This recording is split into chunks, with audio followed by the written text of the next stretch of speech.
What up? What's going on, everybody? Let me see who's out there. Who's out there? We live. Let me see. Give people a chance to come on in. Come on in. It's Friday. Hope you guys had a really good Friday. It's that time where you probably getting off of work and getting ready to go out to the lounge or something, happy hour or something. What's up? Chelsea, what's going on? How you doing? I gotta show you something. So I always talk about how the people in Dallas are just like, I don't know, it's a southern thing or whatever, like everybody's extreme.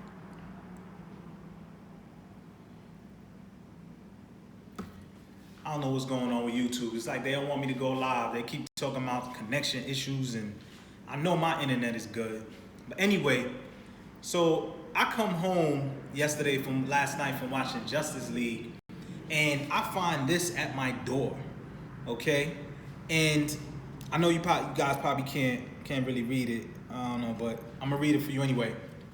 It says, from your neighbor. It says, sorry for our loud dogs. Thanks for your patience. And then it has their names. It's a bottle of wine.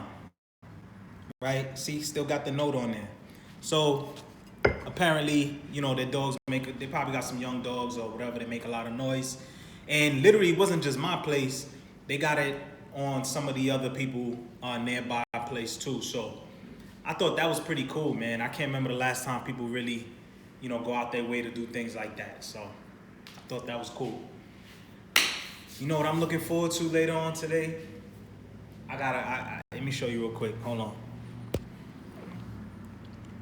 Before we get into anything else. Let me see, how you flip this screen around? Oh.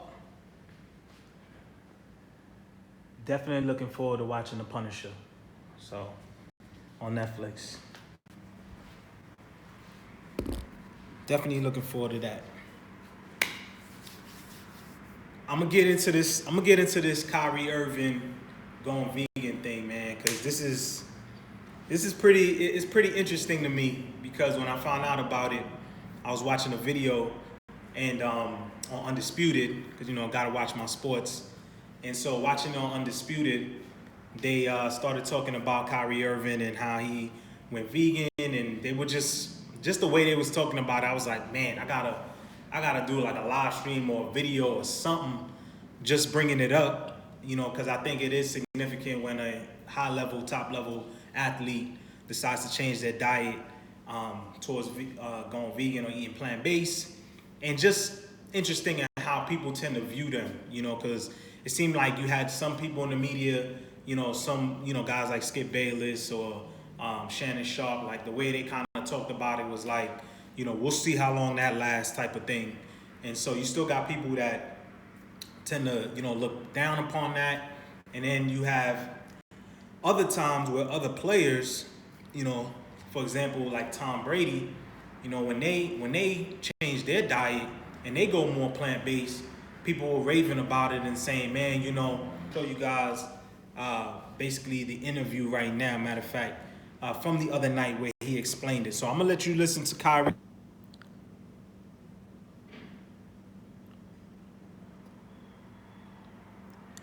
Yeah, Damian Lillard too.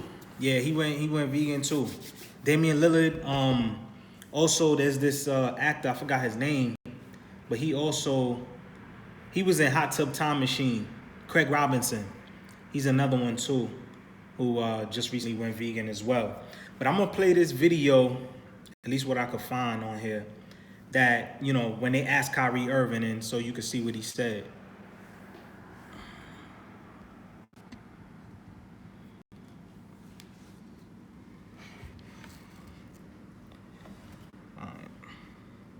So here's Kyrie. In great shape right now. Have you lost weight, man, to get ready for the season? Well, this season, being more of a plant-based diet, getting away from, just the animals and all that, man. I had to get away from that. So my energy is up. My body feels amazing. So just understanding what the diet is like for me and what's beneficial for me for having the highest energy out here and being able to sustain it at a very high level. So just maturing over the years. I think everybody knows that. Oh, see?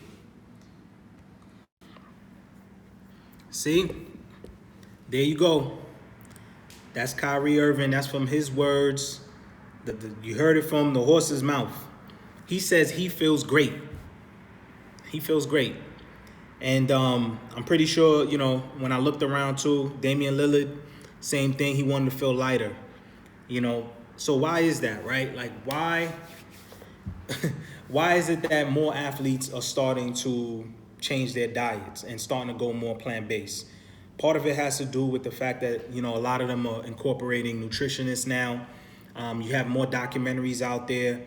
You have more people who are in the sports field that, have gone plant-based. And so they're encouraging now other athletes to do that. Because at the end of the day, if you want to be at your top performance level, right, you got to feel good. It's a lot of it is how you feel. And what I do want to kind of touch on too is that a lot of times people tend to look at people who are vegan or, even with Kyrie, some people, Shannon Sharp.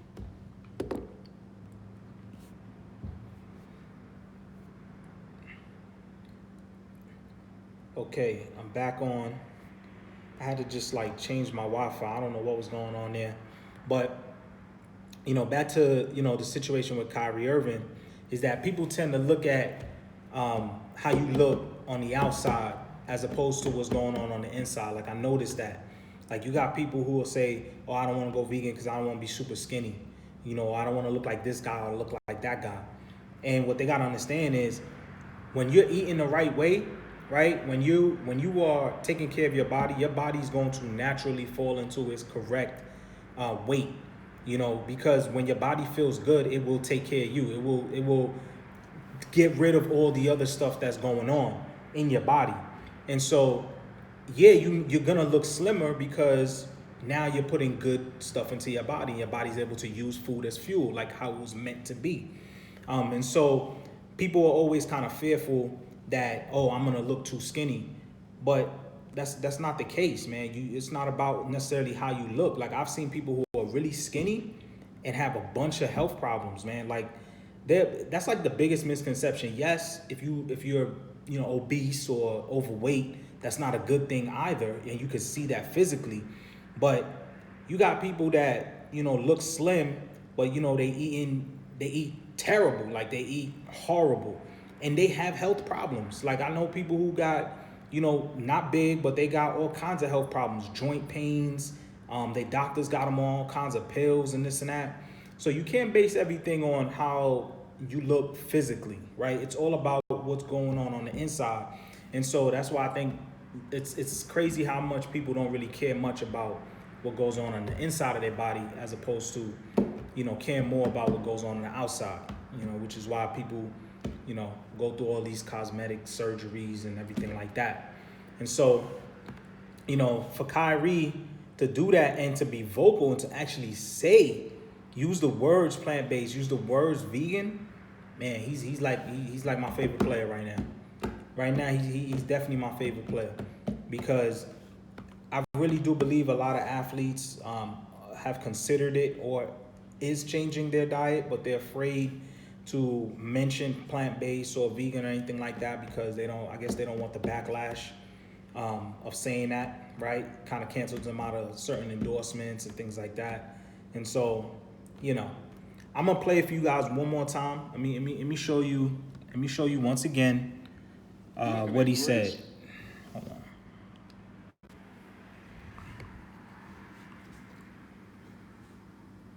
Shape right now. Have you lost weight, man, to get ready for the season? Well, this season, being more of a plant-based diet, getting away from, just the animals and all that, man. I had to get away from that. So my energy is up. My body feels amazing. So, just understanding what the diet is like for me and what's beneficial for me for having the highest energy out here and being able to sustain it at a very high level. So just maturing over the years. I think everybody knows that. See?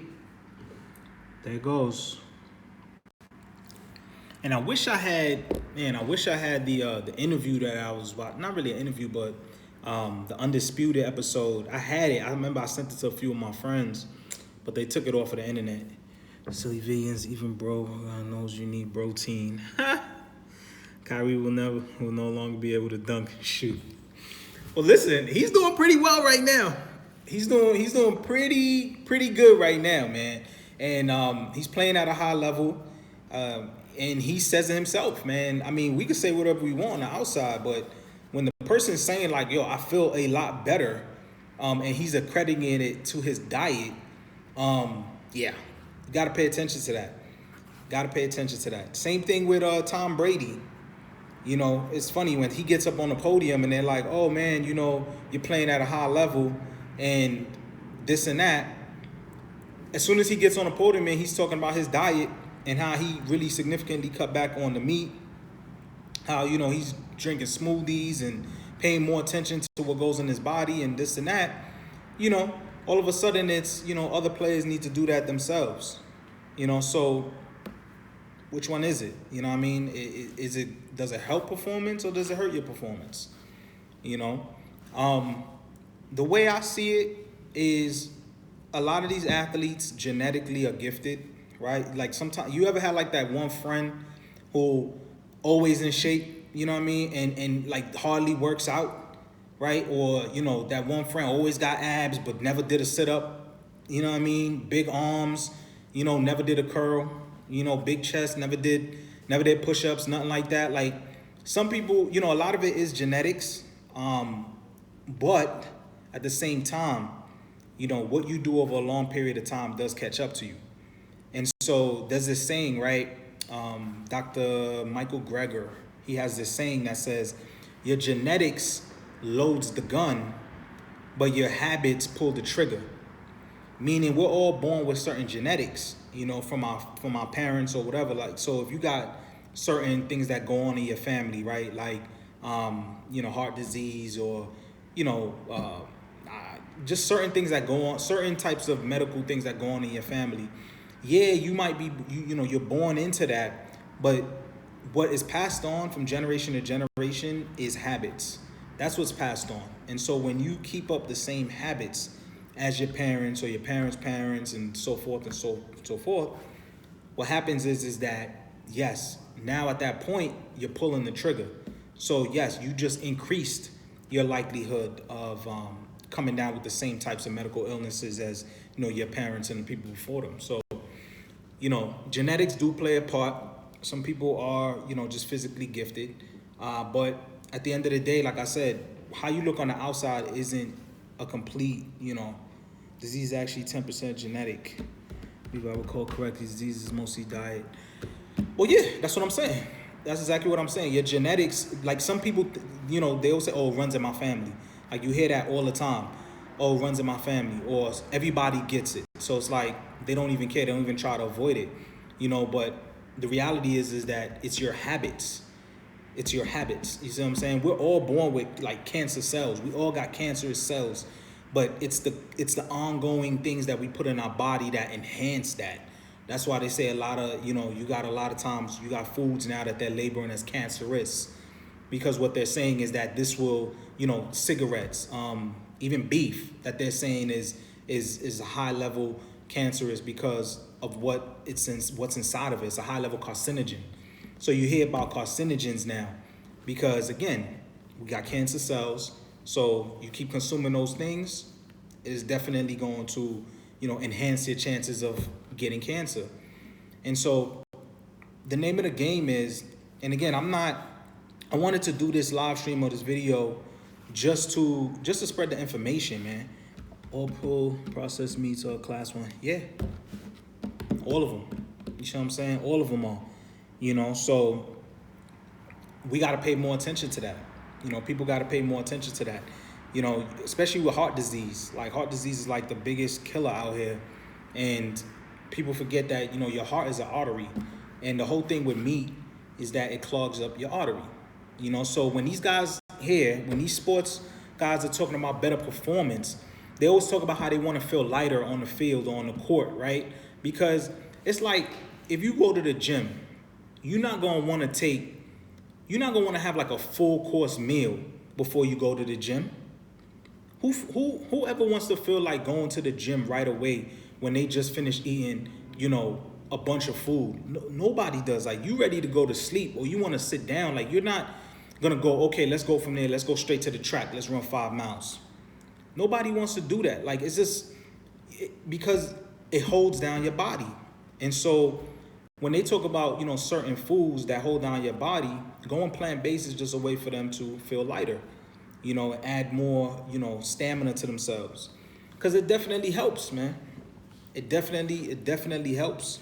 And you hear it from Kyrie, man. Matter of fact, let me play one more time for people who might just be coming in so they know exactly what I'm talking about. Let's see what Kyrie had to say. All right, when they asked him about his new diet. Let's see what he had to say. Looking in great shape right now. Have you lost weight, man, to get ready for the season? Well, this season, being more of a plant-based diet, getting away from, just the animals and all that, man. I had to get away from that. So my energy is up. My body feels amazing. So, just understanding what the diet is like for me and what's beneficial for me for having the highest energy out here and being able to sustain it at a very high level. So just maturing over the years. I think everybody knows that. See? That's what he said.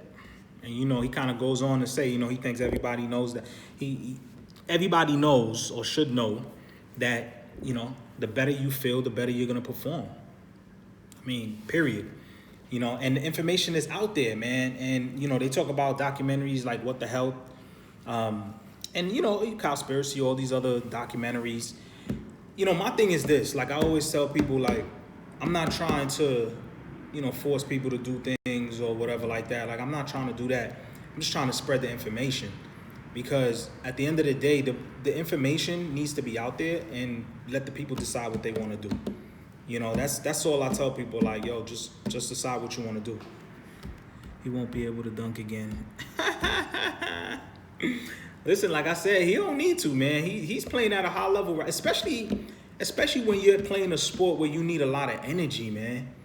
Like, that's one thing. Like, I've never heard anybody say, like, they started eating vegan or eating plant-based and they had no energy. Nobody's ever said that. Like, you always hear people talk about, I feel lighter. I have friends who, they just cut out certain, they cut out meat to a degree in their diet and they feel a dramatic difference.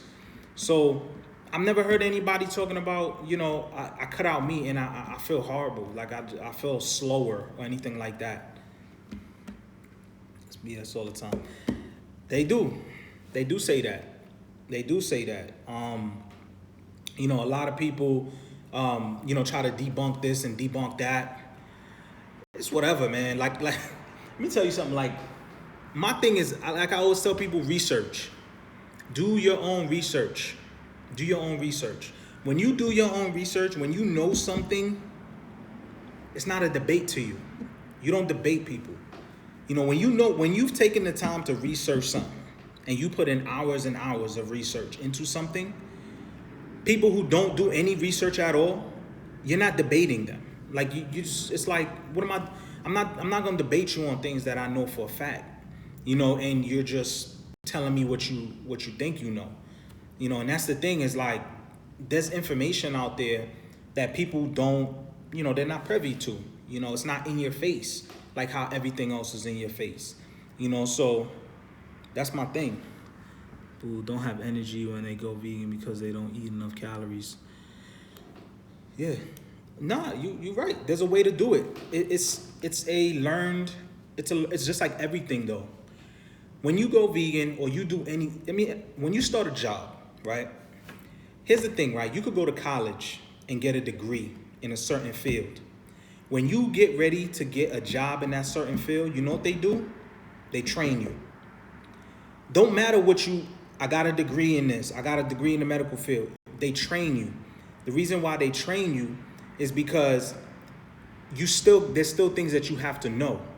And so if you're gonna change your diet, something that you've been doing all your life, it takes time. You have to transition. And I think because people don't transition well, they fall off. Like you said, they don't eat enough calories or things like that. But there's a lot of calorie dense food, man. In fact, when you eat real food, like whole plant-based food, it's you get full quicker as opposed to eating junk food, because junk food just cuts off the signal to your brain in terms of what, that your body's full. Now you're going off of taste buds. That's it, So, when you eating potatoes or you eating rice or you eating bananas or you eat, like when you eating, and you can eat as much as you want in those things, you're going to get full. Like, I don't know anybody who could eat like 3 apples and not be like, yeah, I'm pretty satiated. Like, it's, show your apple real quick. You eating 3 of these? I'm telling you, you gonna tell me you still hungry? Good luck, So a lot of it is just learn behavior, man. You got to change your behavior, and that takes time. And that I understand. Some people, they go into it not realizing that it does take time, to change your diet. So, I'm curious what you guys think. Like, do you think, this could hurt your performance? They can do a 10 apple mukbang right now. I don't even got 10 apples with me, man. But, it's, hold on, let me see something here. Show. Okay, yeah, show. Yeah, nah, it's true though, man. I could do a banana mukbang. I always keep bananas on deck. But I'm curious what people think, man. Like, do you think this is going to hurt his performance, in the long run? Because you got Skip Bayless said, let's see how long he sustains this. And I'm sitting there and I'm like, dude, there's people who's been vegan or eating that way for years. Like, you make it sound like this guy is under like some sort of, I don't know, man. Like, it's just the whole perception, in regards to sports and everything else. It's just like, it's crazy, man. But I just found it interesting that, somebody like him, when somebody like him does it, it brings a lot of attention. And that's why I always say, like, it needs, you need to have people who are in good positions saying, hey, I eat this way. I'm not dying off. I'm still performing at a high level. If anything, I'm outperforming my peers. Will get people to start thinking like, man, you know what? He did it. Because that's really what it is. People would like to follow by nature. I mean, it just, until somebody else proves you wrong, a lot of people tend not to even give things a chance. So for him to do that, it's definitely going to, I'm pretty sure other athletes are looking at it and they're like, yo, I need to do that. It's good when celebrities do this until they come out and why I'm no longer vegan. Hey, and you know what? Even when they do that, like, I'll give you an example. I think Arnold Schwarzenegger or even Bill Clinton, like, there are people who, they were vegan and then, like, they try to backtrack and say, whatever, this and that. And, I mean, there's people who comes up with all kind of reasons, That's cool, too, because I think when that happens, again, you look at the reasons why people fall off and then you incorporate it to make sure that doesn't happen to you. So, of course, you need to have people that do that, that try it and whatever reason they got off of it. Okay, cool. You realize what it is so you don't make the same mistakes. So, it's all good. But for him to, I don't see him kind of coming off of anything. Because, again, it's funny, people talk about, like, muscle. Like, you got to eat, a bunch of protein for muscle. My thing is, everybody who eats a lot of protein, they're not trying to get muscles. You got people who not trying to get muscles who eat a significant amount of protein.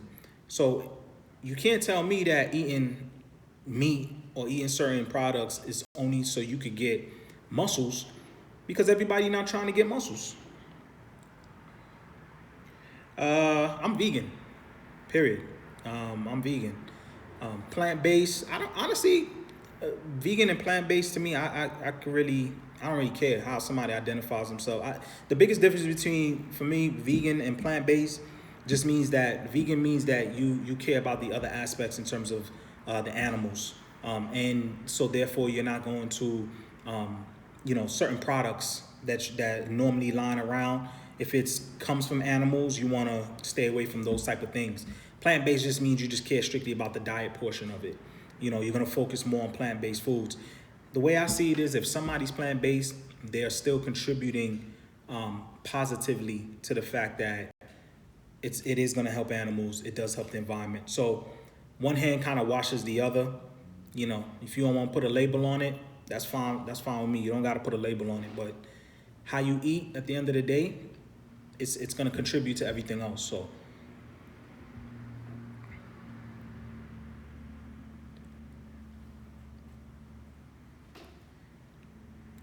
yeah, it's about the animals.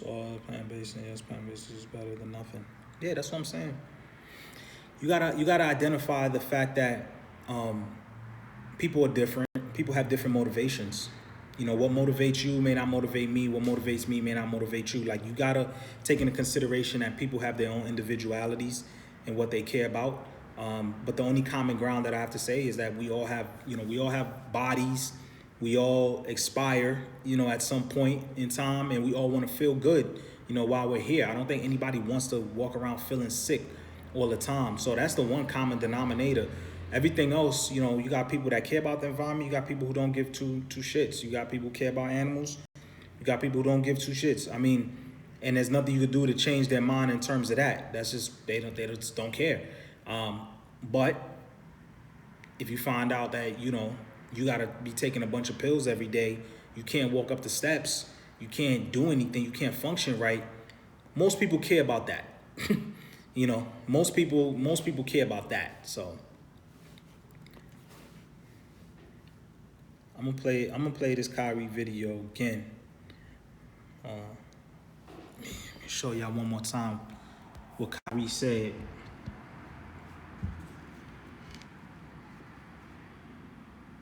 Looking in great shape right now. Great You shape. lost weight, man, to get ready for the season? Well, this season, being more of a plant-based diet, getting away from, just the animals and all that, man. I had to get away from that. So my energy is up. My body feels amazing. So, just understanding what the diet is like for me and what's beneficial for me for having the highest energy out here and being able to sustain it at a very high level. So just maturing over the years. I think everybody knows that. Yep. See? Kyrie Irving having a really good season. A really good season.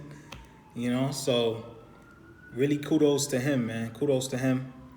I was kind of shocked that they even touched on it. Like, I figured usually what they do in situations like that, they just try to breeze by it. They don't even want to go that route and start having conversations like that. Because again, it's all about the money, man. It's all about corporations. There's a lot of money that is in the meat and dairy industry, and a lot of these sponsors, they understand that, vegan is not in line with what they do. You see what I'm saying? Like, it's the polar opposite. And so they don't want that. They can't keep hiding this, getting too big. It is, but not, they still got the upper hand. As long as, like I always say, when's the last time have you seen a vegan commercial anywhere? You seen any billboards? No. The money, unfortunately, is with the dairy and the meat industry. That's where it is. Hiding there on plain sight. Yeah. Like I said, it's just like, I always equated to cigarettes. Back when that was the thing. I remember that time. I remember when cigarettes was the thing, nicotine was the thing.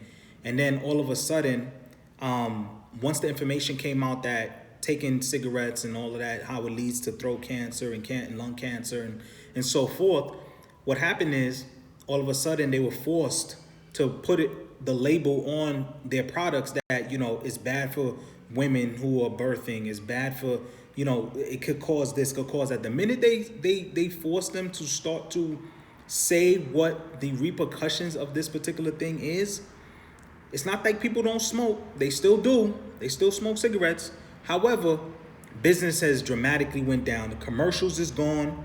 There's no more that camel cow, the camel commercial with the cigarette. Like, they're not, they were targeting teenagers. They were all of a sudden, you can't buy cigarettes unless you're a certain age. Like, once they started to put restrictions on it, I'm probably sure because they were being sued left and right, all of a sudden business went down.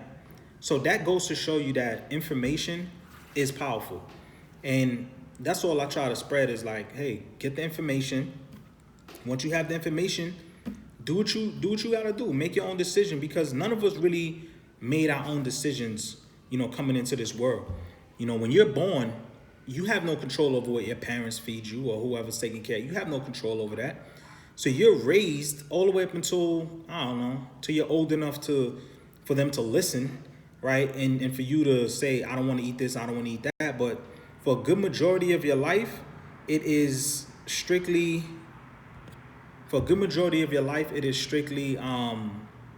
you're just being told what to do. You're being told what to do. And so I always laugh when people say, like, I don't want to be told what to do. Who taught you what to do right now? Like, you didn't come out the womb and just say, yo, I know exactly what I want to eat. I know exactly what I want to do. Nah, somebody educated you. Somebody had to tell you this is what is right, this is wrong, this is what you eat, this is what you don't eat, etc. So for you to change that, it takes time. It definitely takes time.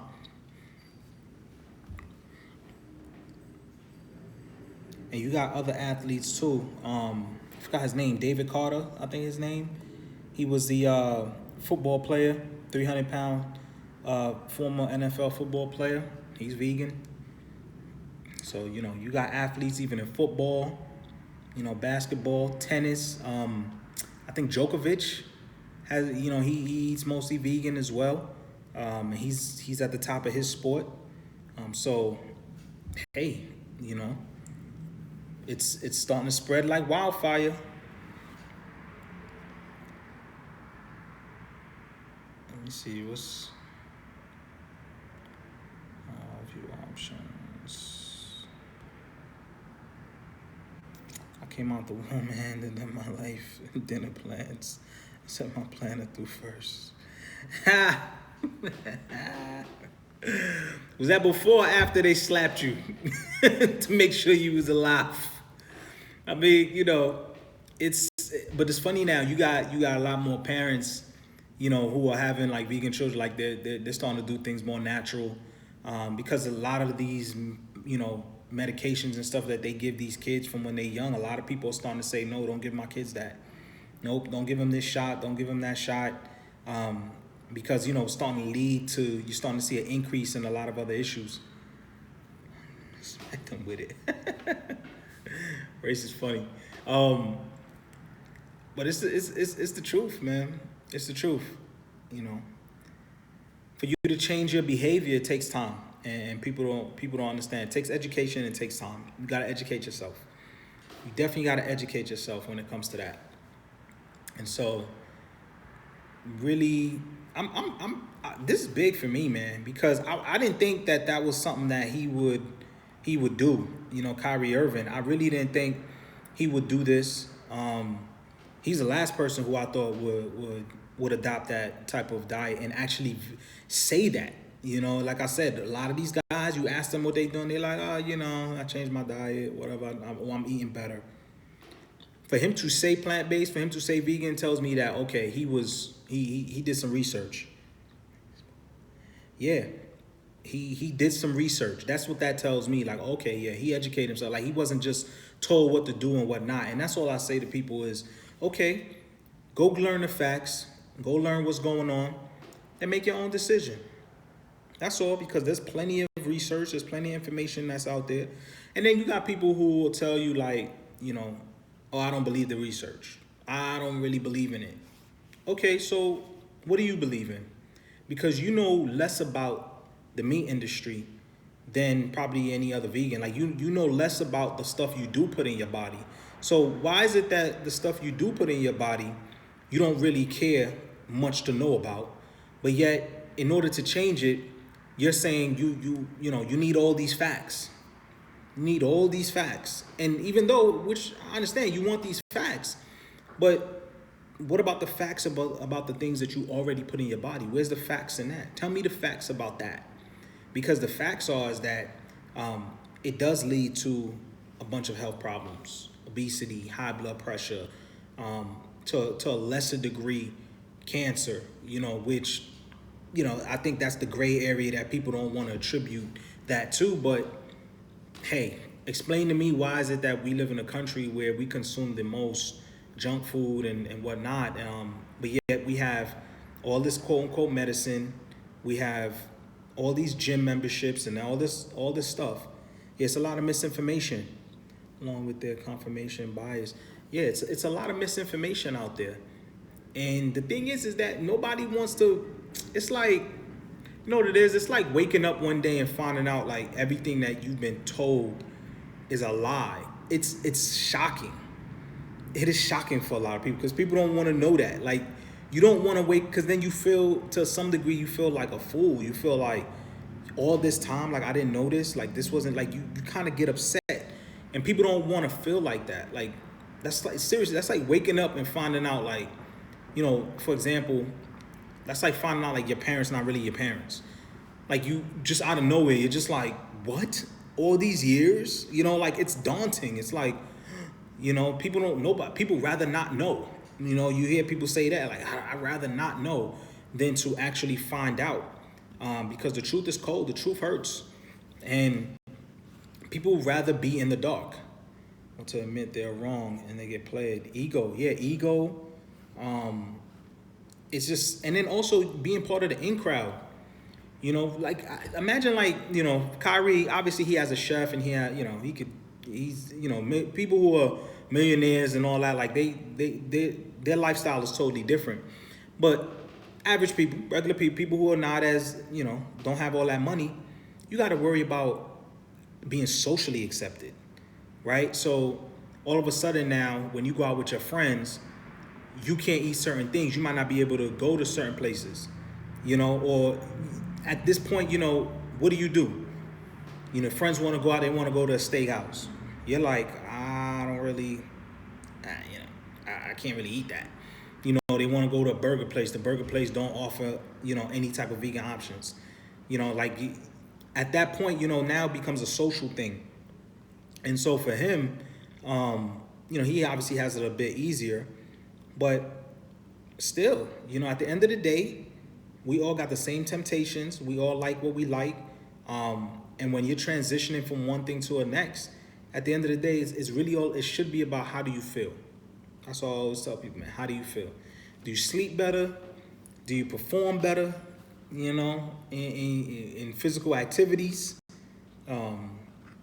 Fellas, it does help, in physical activities. At the end of the day, that's what matters, man. That's really what matters. And if it adds a couple years to your life, it adds a couple years to your life. Anything can happen to you, but you don't have to contribute to those things happening. That's how I see it.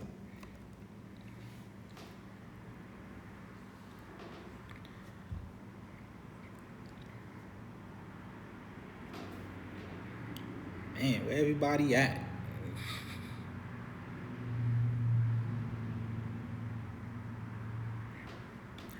I guess I put vegan on the thumbnail. They're not trying to have that conversation. It's funny too, even the actor, Craig Robinson, he lost weight since going vegan, and he talked about it. And he just said, his came from a documentary. So you have a lot of people now. There's people who are scared to look at the documentary because they know, like, if they look at it and they get the information, they might feel like, shit, like, I gotta change my diet now. Like, I might go vegan. Like, there's people who are like that. Like, I don't even want to have that. I don't even want to see that, because if they do get the information, then they'll feel compelled to do something about it. And I think that's part of it too. People don't want to know really what's going on.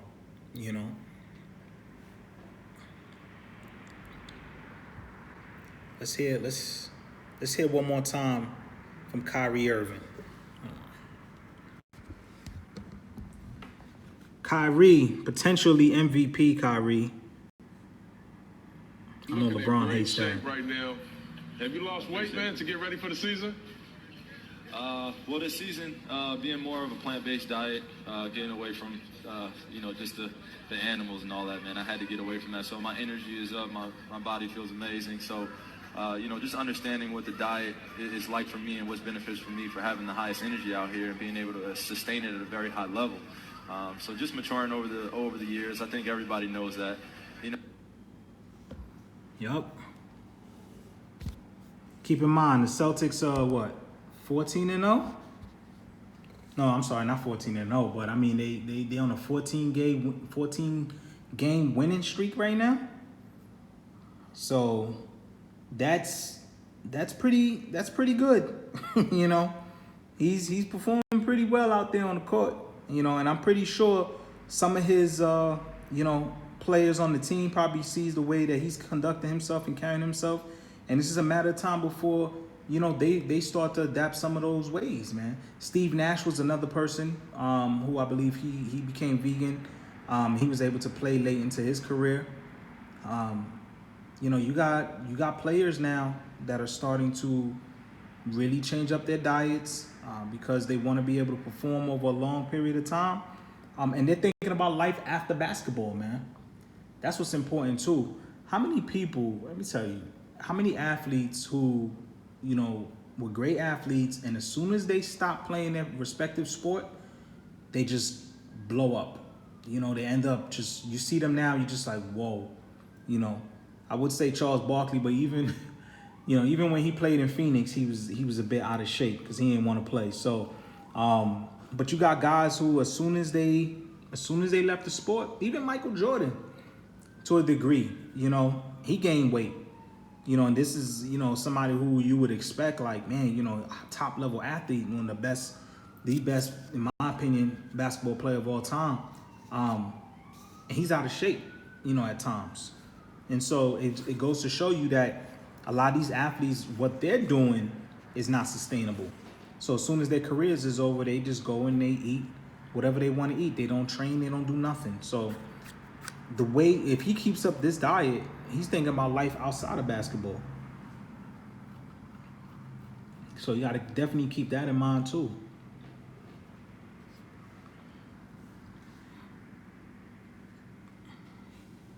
Diet is like for me and what's beneficial for me for having the highest energy out here and being able to sustain it at a very high level. So just maturing over the years, I think. Sustain it at a high level.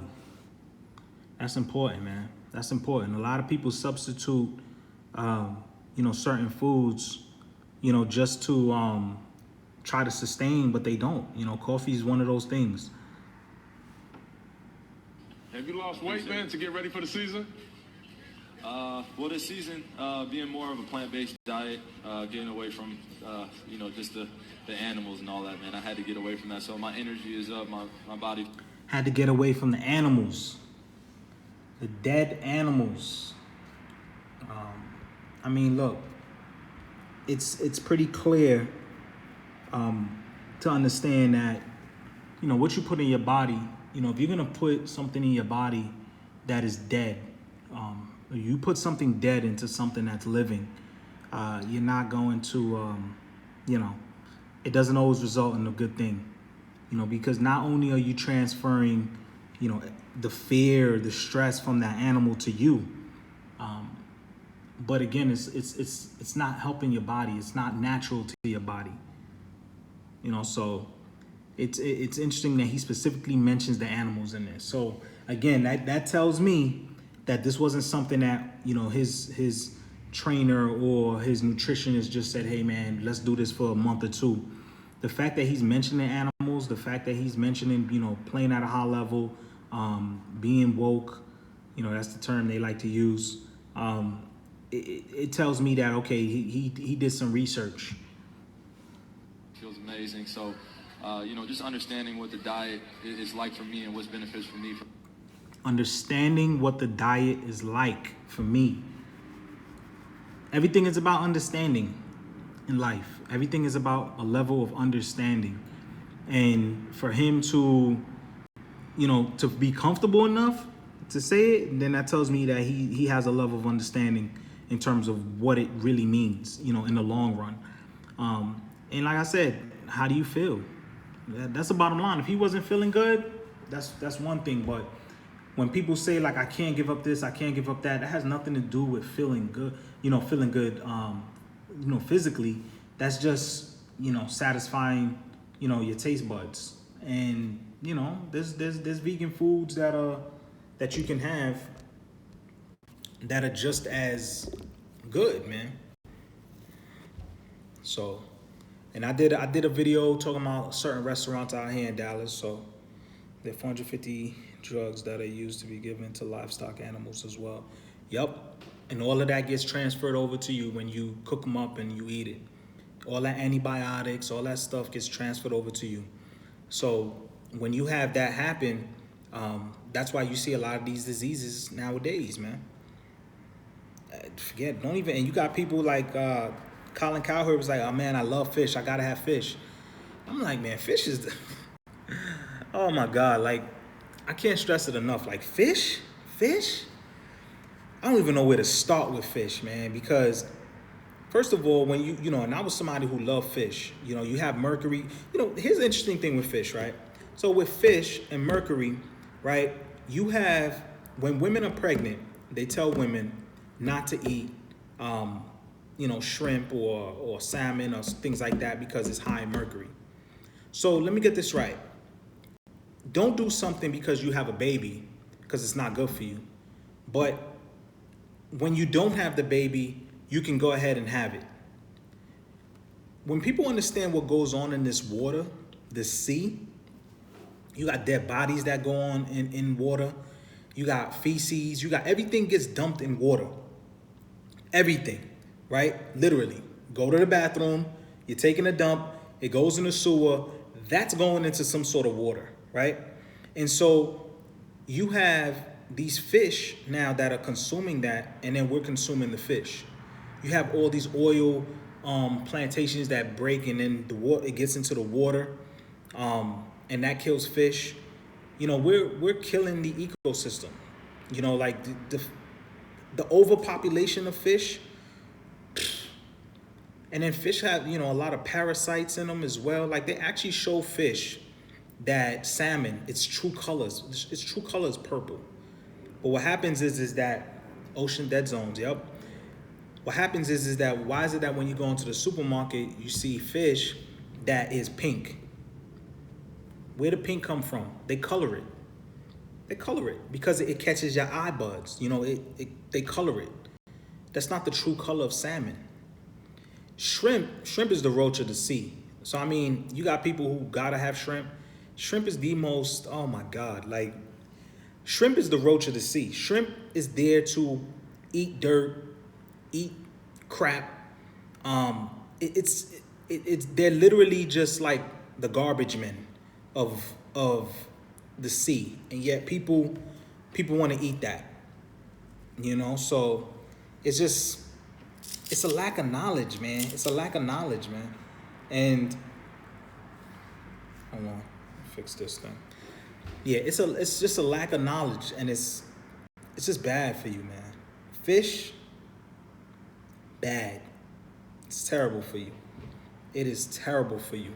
But, like I said, people gotta have their fish, they gotta have this, they gotta have that, and not know what they're putting in their body, man. And that mercury is real.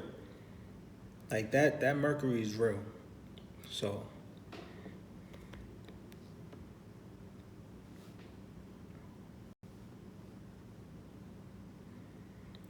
the fish. Yeah, like if you ever Google, really Google how they capture this fish, man, to provide it for you to be able to put on your table, man. It's crazy. PCB is real too. Microplastics. Yup.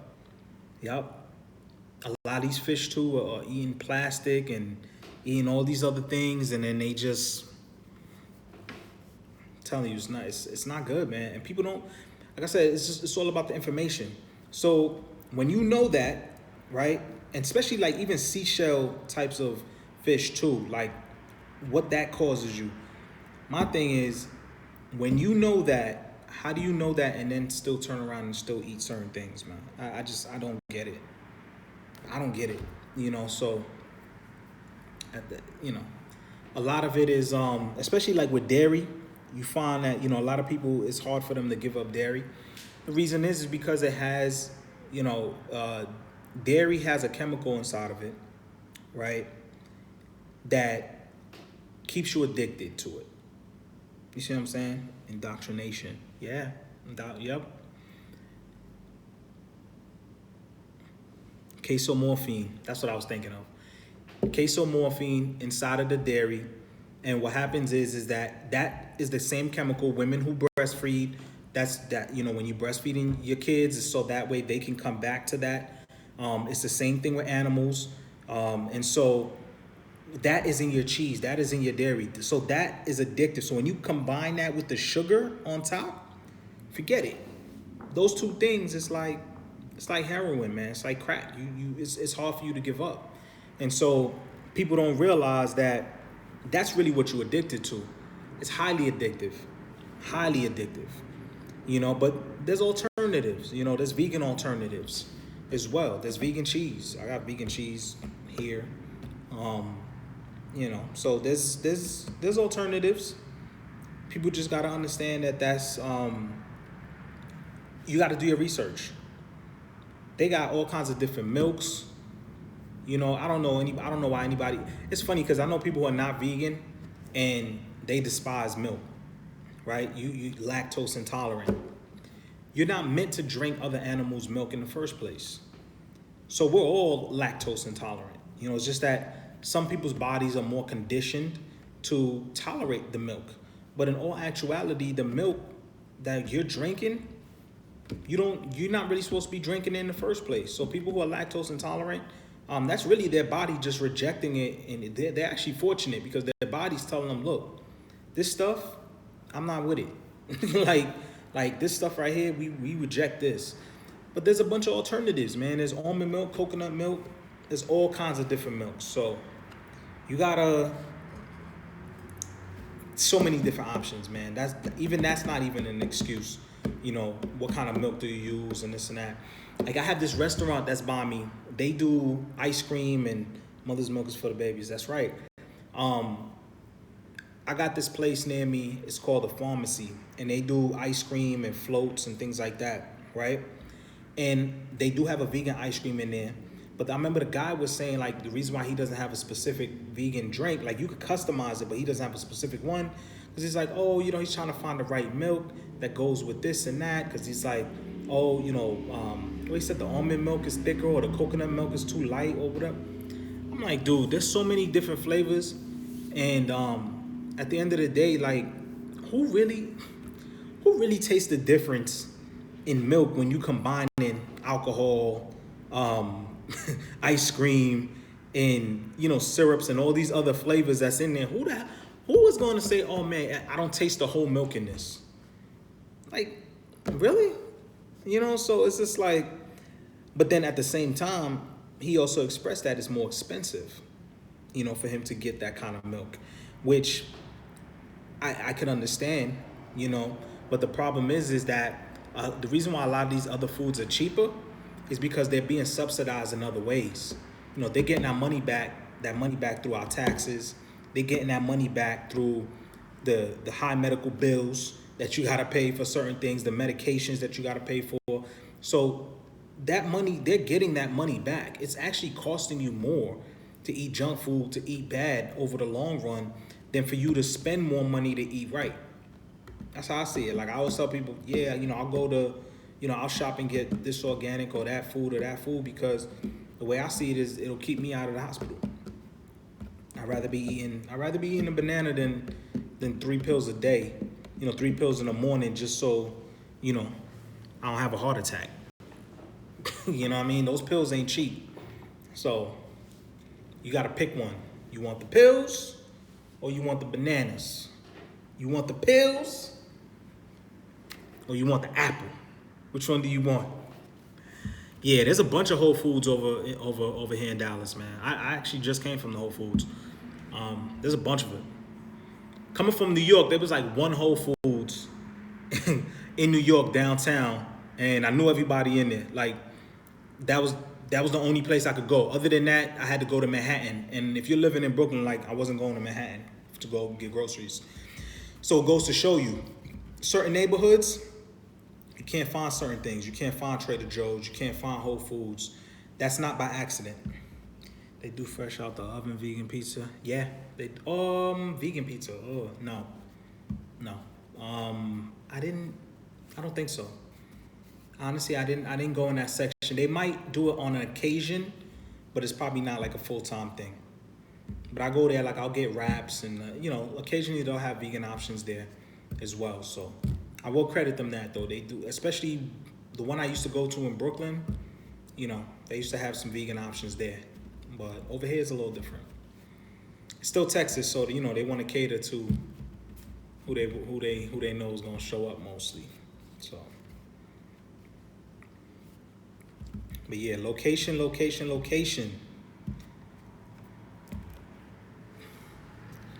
Do you mean it's not by accident? It's not meaning that it's. You ever wonder why there are liquor stores on every corner of certain neighborhoods and not others? Why there's McDonald's and Popeyes and KFC that's more accessible in certain areas than others? That's not by accident, because they understand that the demographic there, they're more conditioned to eat those type of foods until there's money to be made there. Other areas where people are a bit more health conscious, you're not going to find that. You're just not. They're not going to flood the streets the way that they flood other areas. Yeah, exactly. So you see where I'm going with it. But that's the facts. Where I'm at right now, there's no. I mean, if I want to go to a liquor store, like I gotta drive. I gotta drive somehow. It's gonna take me 15 minutes to go get some liquor. Certain neighborhoods, it's right at the corner. So people understand certain establishments bring certain types of people or vibes to a certain area, and they don't want that, so they make sure that those are not there. But you'll find a yoga place. They'll put a yoga place somewhere. If you see a Starbucks and a yoga place, yeah, you in a high profile area because that's what they want.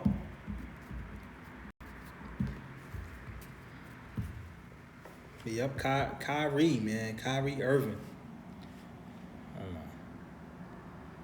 Hold on. Let me see. Let's look at this one more time. Hold on.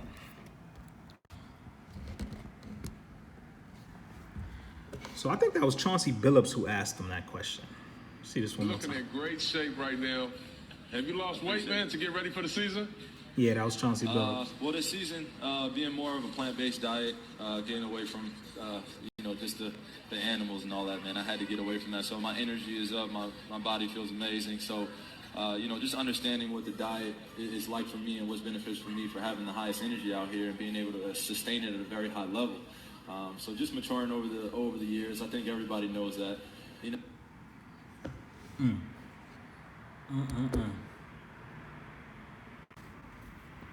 But you know what they're gonna do? I bet you. Watch this. You ready?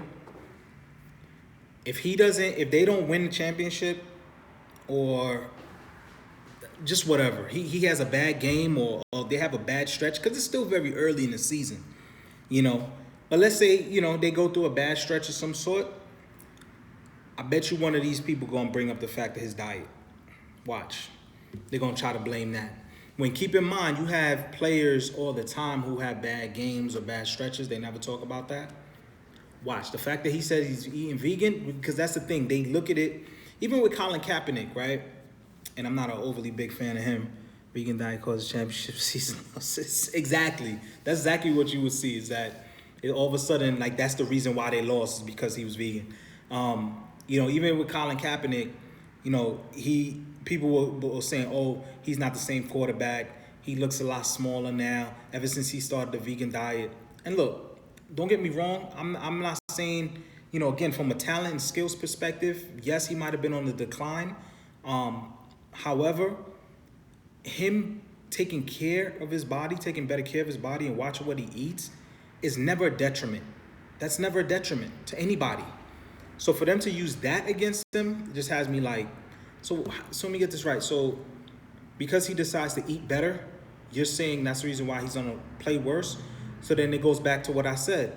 Why is it when Tom Brady says, and I see it all the time, they don't want to stay on the conversation. They like to try to breeze past it. But when he says, I've changed my diet and I feel like I can play longer, and that's his focus, and his chef says he lives more of a plant-based diet, nobody says a word to him. Nobody said, I didn't hear anybody say, oh man, why is Tom Brady doing that? He's going to look slimmer, yada, yada. Reality plot. Broccoli. Yup. Vegan diet causes plane crashes. It's true. They'll find anything to blame at. But why is it that nobody blames, nobody says anything negative about Tom Brady when he says it? They don't. And he got on the podium and they asked him, like, it's almost like they want him to say something else. They never wanted to credit the diet. They want to credit something else. Oh, he trains, and all these guys train, man. All these guys live in the gym. All these guys live in the gym. They all got free access to the gym. Like, don't tell me about, like, oh, he's the only person who works out. They all work out. But what you put in your body is what you're going to get out. And that's why you see other players, even one of my favorite quarterbacks, Aaron Rodgers, all of a sudden, he started, to slim down a bit over the last 2 seasons. He started to take better care of his body. And he's supremely talented. But at the end of the day, if you want, if you want to sustain over a long period of time, you got to pay attention to what you put in your body. And Tom Brady just figured that out. And so he's outperforming a lot of these players who are much, much younger than him because they eat like crap. A lot of them eat like crap. They got a lot of weight fluctuations and this and that. Like, you can't tell me you an athlete. You're basically getting paid to be in top shape. You're being paid to be in top shape. You see what I'm saying? And you got people that can't do that. You got regular people who are not being paid to be in top shape, and they take pride in their appearance and what they put in their body. They're not being paid millions of dollars. So it goes to show you something wrong there. Something wrong. All right, I'm gonna hang around for just a little bit longer. Then I'm gonna watch this Punisher on Netflix. Try to wind down a bit, but I definitely wanted to do this live stream, and this is a live stream for those who are watching. So if you're wondering why I'm looking at certain comments and this and that, it's a live stream talking about Kyrie Irving. He goes plant-based, vegan, and sets the world on fire. Sets the world on fire. So I wanted to talk about it and just kind of show why I think it's important for people to do it. Yep, it came out today. It came out today, man. Punisher's on Netflix. Gotta watch that, man. I like that whole, what's the Daredevil, all that. That's good that more people are going vegan. It is. It's great. It's a great thing. It's a great thing. Because, again, you got other countries that eat far different from us, and their lifespan is a lot longer than us. So, and they've already done studies around that. It's called the China study. Matter of fact, I got the book here somewhere, yo. Hold on.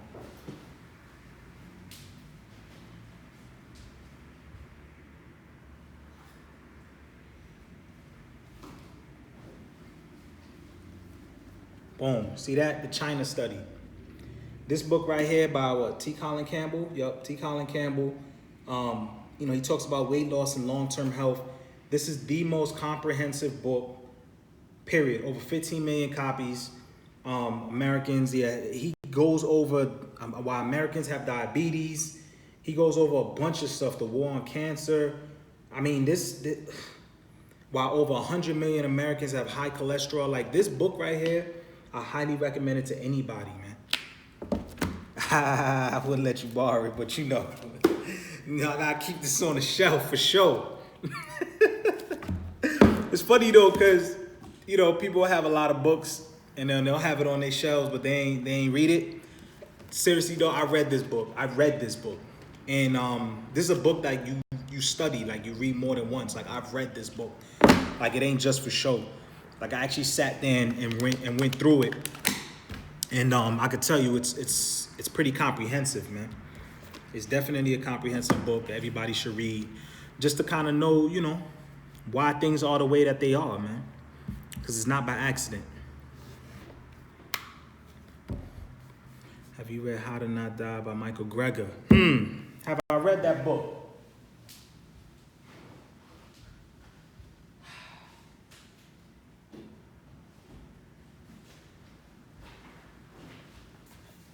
Yeah, I read it. I read it. I got a couple books, man. Like I said, I like research. I kind of said it to people. Like, I'm the type of person that once I get into something, like I study it, man. Like I dive right into it. Like, I just get obsessed about it. But the problem is that the meat industry will never shine a light on the benefits of it. Yeah, they're not. They're not supposed to, though. I don't expect them to, because like I said, it's a direct opposite of their business. And we can't leave it up to them to do it. Their job is to be in business. And my thing is, until their business is hurt from a monetary, which it is slowing down, but until it is hurt, they're not going to change anything. That's what I'm saying. They're not going to change anything. It's not for them. Yep. Yes, they are. They're not going to change anything, but you're starting to see more and more people. That's why you have YouTube, you have Instagram, you have Facebook, you have Twitter, because they'll never let a vegan commercial be in between the Super Bowl, because they know, you got Brodo Beef and all these other silly companies, they got to have their promotions out there, so they're doing everything they can to stay on top, and keep people sick, because it's big business. So, yeah, How Not to Die. Yeah, I met Michael Greger too, man. He's he's a cool dude. I met him, T. Colin Campbell. I met, they cool people. It's all about the money. That's right. It is. Without social media, there likely wouldn't be a vegan environment. Probably yes, not to the extent. But if you talk to people that were vegan years ago, the environment was much different, yes, but they were still vegans. Definitely were still vegans. Yep. But now you got, hey, what's up, Sophia? Yeah, for those of you that's just coming in, I'm talking about Kyrie Irving. Also, I don't know if y'all caught this in the beginning. I was talking about how I came home yesterday. This is the bottle, right? And I still left a note on there. I came home yesterday from watching Justice League, which was whatever. And I found this by my door, and it was on a couple other neighbors' doors as well. And I picked it up, and it was a note. So I just wondered, like, who does this, right? And it says, sorry for our, it says your neighbor, and it says, sorry for our loud dogs. Thanks for your patience. And it's a bottle of wine, right? So once again, when I tell people, I do a lot of my videos where I talk about Dallas, and I talk about me coming from, the East Coast and coming from New York. And when I say that the people out here are more polite, a lot nicer, and I express the reasons why, they're more considerate, right? Boom, I get things like that. Smooth move, And I went over there and I thanked them. I knocked on their door. I said, thank you, and appreciate it. But I had to. Yep, exactly. But I had to take a picture and show my friends, because they were blown away. Because again, coming from where we come from, you'd have just had to deal with that. You'd have just had to deal with that. Vegan wine? Hey man, look man, don't judge me. Don't judge me. I love me some wine too, man. Don't judge me. Hey man, no man is perfect. I'm still a work in progress. Yeah, I know most of them are. But I don't. Yeah, but what's this one? This is I've seen this brand before. It's one of the more popular brands. Whatever. I've been in New York, never had that happen. Exactly. Never, never. And I lived in a building where people had dogs that was barking up a storm and this and that. And I honestly didn't even notice it, to be honest. But I mean, you notice it here and there. But see, that's another thing I tell people is a lot of people out here, they love their pets. So if you got pets out here, like that's it's really really accepted here in Dallas. And so anyway, most of the people in my building have dogs, which is it's all good. Most it doesn't bother me, but the fact that they felt the need to do that, again, that's just them just taking the initiative. Because I'm not, even if it was, I'm not gonna go ahead and complain. What am I gonna say? Like, yo, get out of here with the dogs. If anything, I would move before I be like, yo, you gotta leave with your dogs. Like, I don't own the building, so if the building people say it's okay for them to have dogs, hey, if it barks up a storm, I can't tell them not to. So they went out their way and they did that. And I'm approaching a year in being out here from New York. So I'm just thinking about like what I'm gonna kind of discuss. But I'm gonna definitely do a 1 year update in moving out here. But I'm just thinking about things that I want to cover because I feel like I've covered a lot already. So I mean, if you guys out there and you watching and there's something that you want to know, shoot your questions. Yeah, I should do it. All right, I'm gonna do that. I'll probably do it tomorrow. I'll do a Q&A.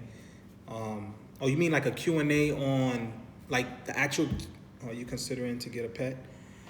I'm a pet lover. Like I had dogs. Like I have a dog. I couldn't bring her here. She's still in New York, but yeah, like I wouldn't mind. It's just that I wanted to be able to get settled first, because pets are a big responsibility. So I know. Yeah, I don't go to yeah, it's always better to adopt. I agree. There's too many animals out here already. Don't support a lot of these shops. And I did that one time. This is before I was vegan. I remember I bought a dog from oh my God. So check this out, right? So I remember I went. This is when I lived in an apartment in New York, and I remember I went to this one place. I think it was one of these pet shops, right? And they tried to sell me a dog at the time that just had like eye surgery. And the whole time I'm like looking at the dog, I'm like, why is his eye like that? They're like, he just had like eye surgery like a couple of days ago or whatever.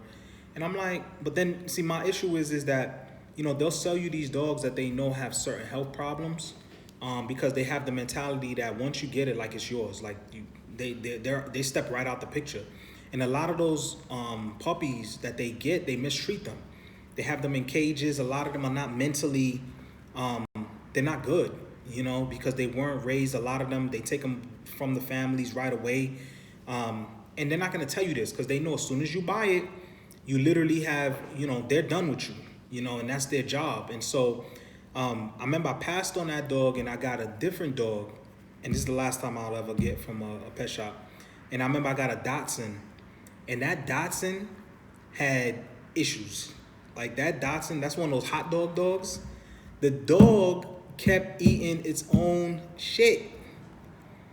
Like there was nothing that I could do. The dog kept eating its own feces, man. It was just like, yeah, exactly. It was a pain. Like I remember I went to the vet. I'm like, yo, what do I do? The vet is like, telling me, gave me this fancy name for it. I remember I Googled it, looked it up, tried to see. So it is common. I'm not gonna say it is common, but it's more psychological. When animals are in a cage, and they see, the thing is when they're not around their parents, okay, I don't know, they learned it probably from another dog or something, man. And so what happens is that, yeah, like the dog kept doing it. And didn't matter what I did, I would have to pick it up, right away. And it was just, and I had like 2 dogs prior to that, and it was just like I've never seen anything like that in my life. I'm like, what is this? And so what ended up happening was and I feel bad, but what ended up happening was this. The place that I lived at, they didn't want you to have dogs, which had I known what I know now back then, I would have been able to still keep that dog because there were other people in the building who had the dog, and the landlord at the time would claim to me that, oh, they had the dog before they made the change and blah blah blah, when I could have simply I could have simply, because they were gonna try to like kick me out as a result. I could have easily went to the court and just simply said, like, you know, that's a companion dog, or I had the dog for so long and for emotional reasons. Like, that's what people do. They'll go there, be like, you know, they bonded with the dog and this and that. Usually, you know, as long as I could say like there are other people in the building, once I say there's other people in the building who have it, the judge would have looked at them like, well, then why can't he have it? You know what I mean? Like, what was, you know, you either have a rule that applies to everybody, or you don't have a rule, you know. So anyway, I was like, you know, I was younger, and I was just like, you know what, all right, you know, I'll get rid of the dog. And what I ended up doing was I found, and you know, I mean, it didn't hurt the fact that the dog had these issues that I couldn't get over. And so I remember I told a friend, I was like, look, man, I gotta find a home for the dog. And what ended up happening was we found somebody who they were into those kind of dogs, so they like Dachshunds, right? And one of the dogs, I think, just recently passed away, and so they were looking for like a specific kind of dog. So it actually worked out for both sides, because that's the kind of dog they like. They had just lost a dog. I didn't sell it to them or anything. I just said, sure, it's yours. Gave them the dog. They were gonna treat. They already had one of the dogs there. I don't know. Let me tell you. About a month later, they did email me just to give me an update on the dog. I mean, I don't hear from them anymore, but this is like 3-4 years ago, so a while ago. But I was hoping like they didn't email me and say, this dog eats its own. You know what I mean? Like, you gave us this. I'm like, hey man, once you take this dog, it's all yours, man. Like, you know, you on your own. But I didn't hear any words, so I mean, hey, whatever. It could have been you know, dog could have just got older and maybe broke out of it. Who knows? Yeah, but you know what? Hey, at the time, much better place than I could have given them. Like, they had a house, they had like a yard where the dogs could run. Like they you know, this was like, these were people who had money, and so I was just like, hey, works out for me. And then literally a week, yo, no lie, as soon as I gave them that dog, a week later, the landlord, the same landlord who was harassing me, because at first I wasn't going to give him up. I was like, yo, whatever. I'm just going to pretend like I don't even hear him. And he was like, look, you know, we're going to have to go to court. And that's when I was like, man, you know what? All right, I'm going to find somewhere for her. But no lie, a week later from there, the guy going to come back to me now and going to go tell me, oh, they allow dogs now, but only certain kinds of dogs. And then he got the nerve to go and get a dog himself.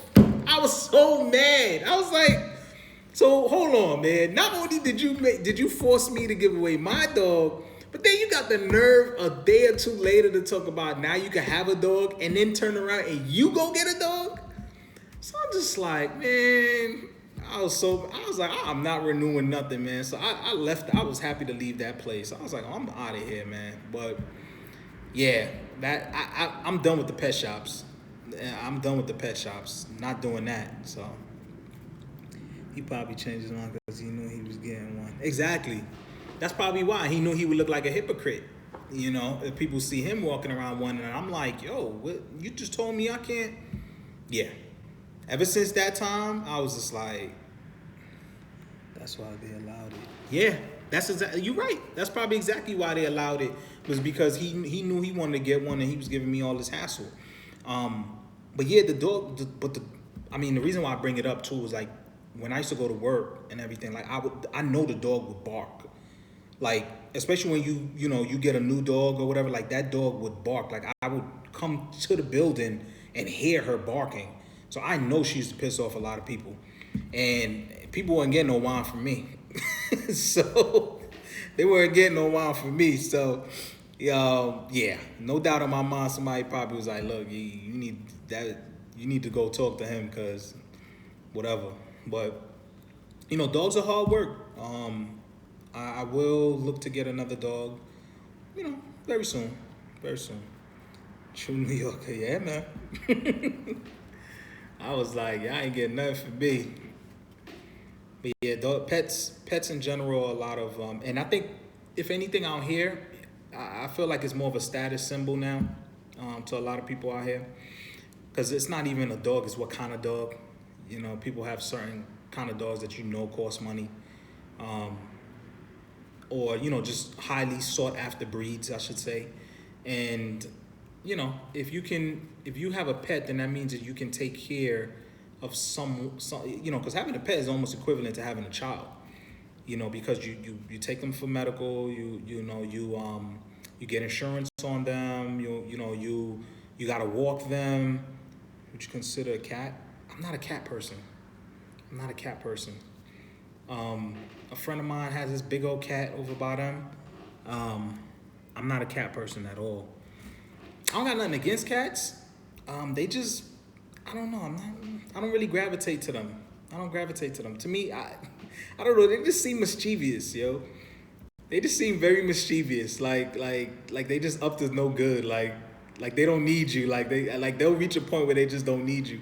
A dog will always seek that companionship because they're pack animals. I don't think cats are.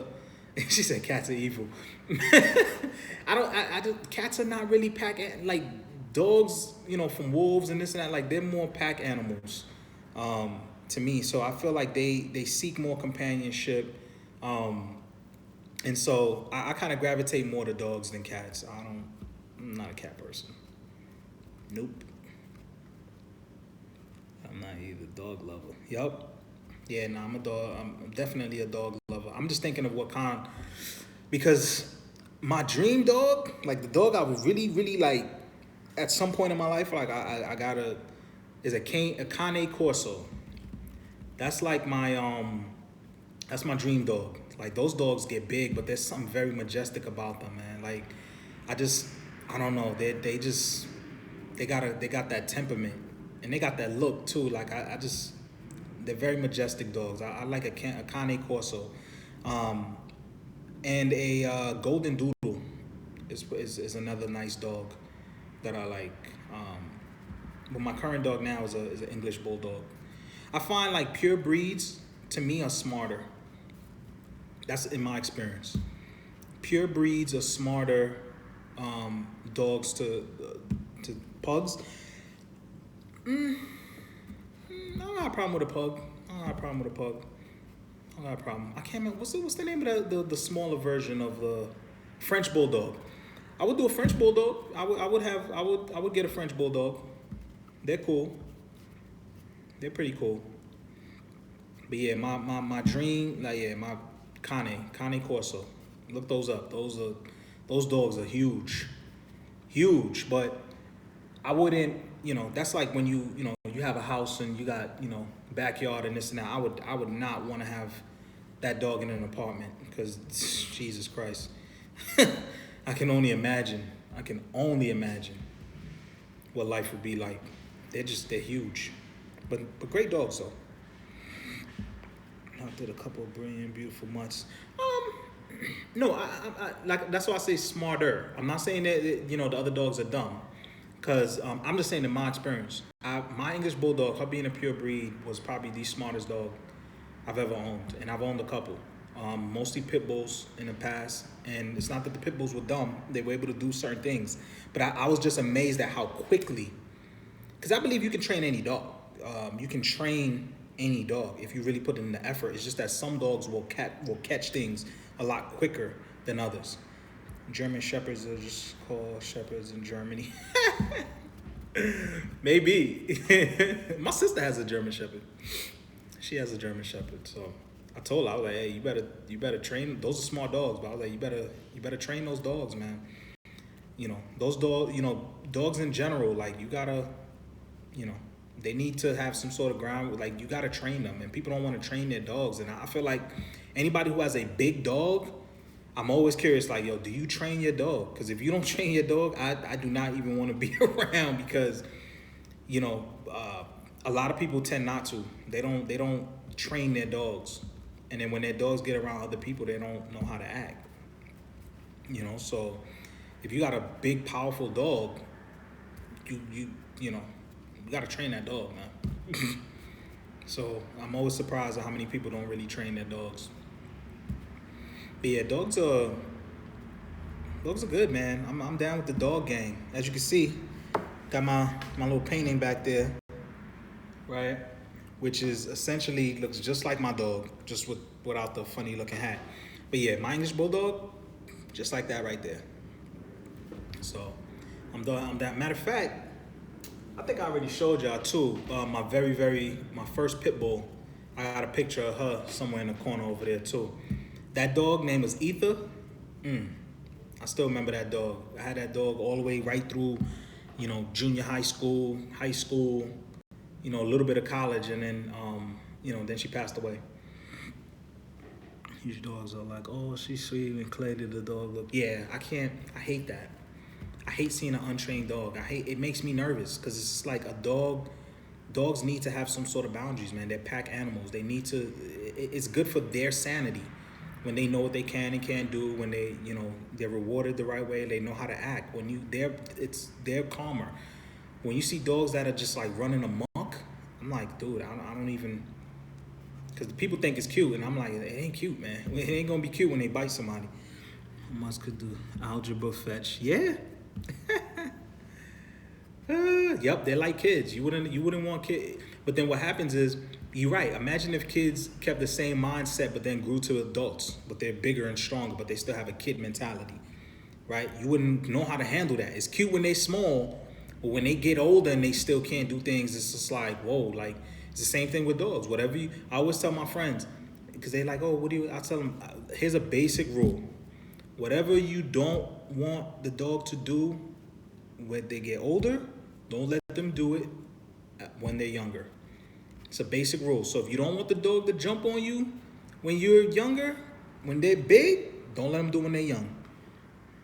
Yep.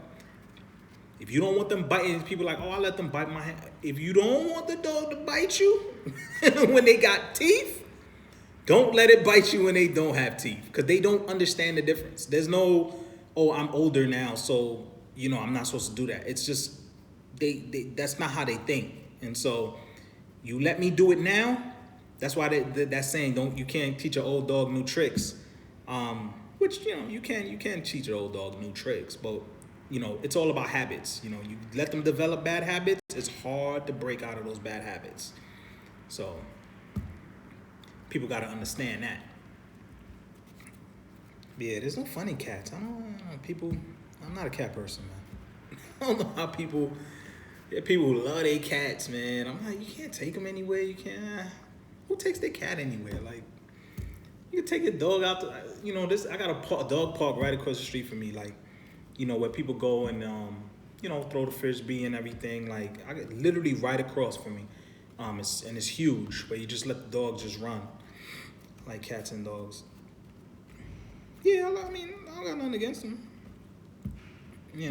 Like I said, I have friends who have cats. I'm just like, I'm like, okay. I'm like, what do they do? Like, can they sit? Can they, like, what do they do? They just walk around. And I have my friend, her cat just follows me around. I'm just like, why does this cat follow me? Because I'm not giving no attention. So they are bougie. And they want attention. When you're not giving them attention, they I'm like, I don't really. The cat is so fun. I went by my friend's place. The cat literally jumps on they have no respect. Just jumps right on the couch, right next to me. And it's like this level to me. Because it's a big cat. He just jumps and he's just staring at me. And I'm just like, we talking. And she's like telling the cat, like, get down, Coco, whatever I can't remember the cat name. The cat's like right here staring at me. And I'm just looking at the cat and I'm just like, could you please tell this cat to sit down?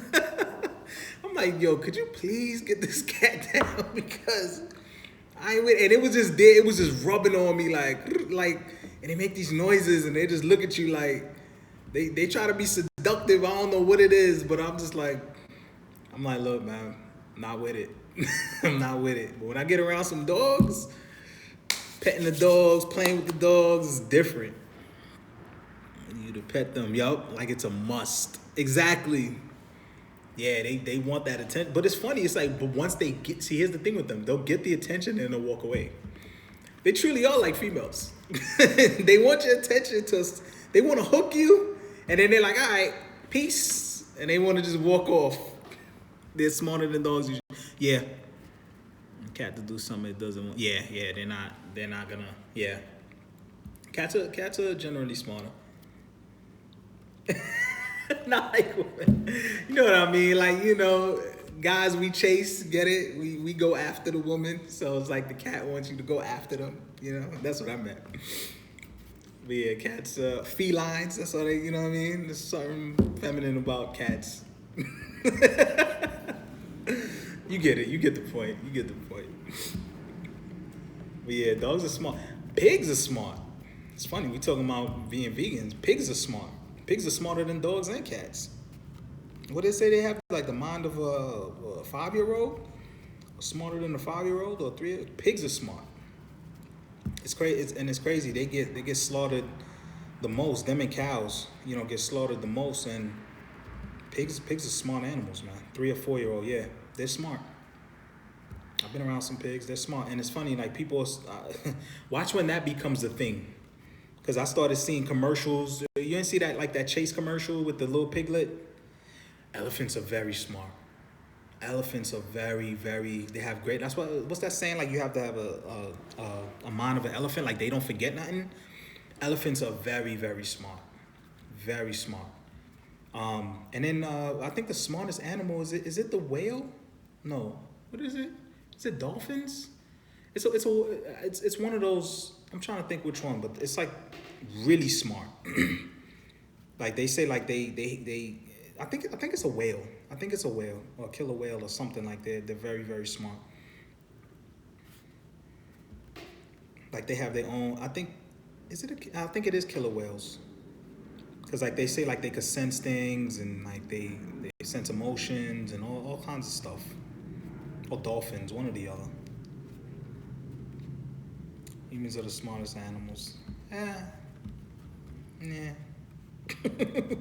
I think it's dolphins, yeah. It's funny too, because I watch these movies, like I was watching Justice League, and everybody always wants to like kill, they always want to destroy the world, right? Like all these enemies, like they want to destroy Earth and all of that. And I'm watching, and I'm just like, why you want to destroy Earth? Like we do a pretty good job of doing that on our own. Like all they gotta do is just wait us out. Like if I'm a villain, I'm like, no, I mean, they're very intelligent animals, but here's the thing though with dolphins. Like when I talk about they're very intelligent, is in terms of like they can create languages amongst themselves, and they can understand, like they understand different languages. It's for what they're capable of doing. They're highly intelligent, is what I'm saying. For what of course we supposedly have dominion over anything, but again, throw us in the water and see how smart we are. Let me throw you in the water with some dolphins and see how smart you are. You ain't gonna do too well, in the sea floating around. So just like they ain't gonna, they're not gonna survive on the ground with us. But they're pretty intelligent.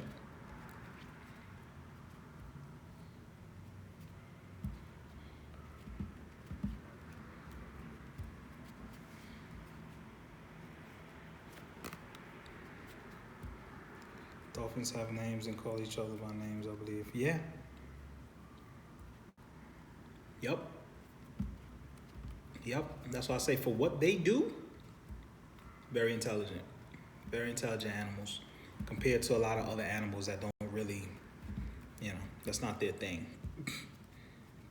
And I think their thing is like the sound, like they can, the vibrations and different sounds and they're very smart. I can't remember, there's a documentary on that. Yeah, it's a lot of animals, and they're almost extinct too. We soon gonna get rid of them too. just like all these other animals, man. We running out of lions, we running out of everything, like because we want to hunt and kill everything. That's all. So all these animals won't even exist in a couple of years. Like we're talking about them now, and then watch in a couple of years, you'll be telling your kids, the kids will be like, yeah, this thing is extinct, and you're like, damn, I remember when it was just like common, like they're gone. Like certain animals that we see today will not be here in a couple of years because we've killed them off. So Enjoy them while they last.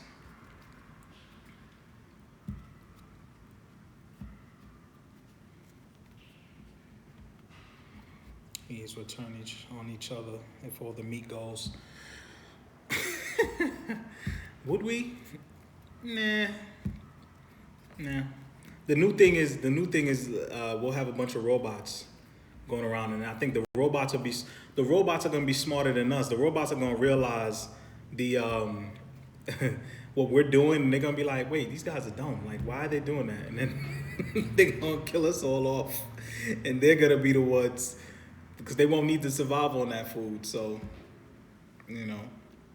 But yeah, like I always say, you know, I always joke when I see these movies, they want to take over the planet and destroy the planet. I'm like, Batman, let them do it, bro. Just get out the way. We're good. You know, you don't even got to do all of that.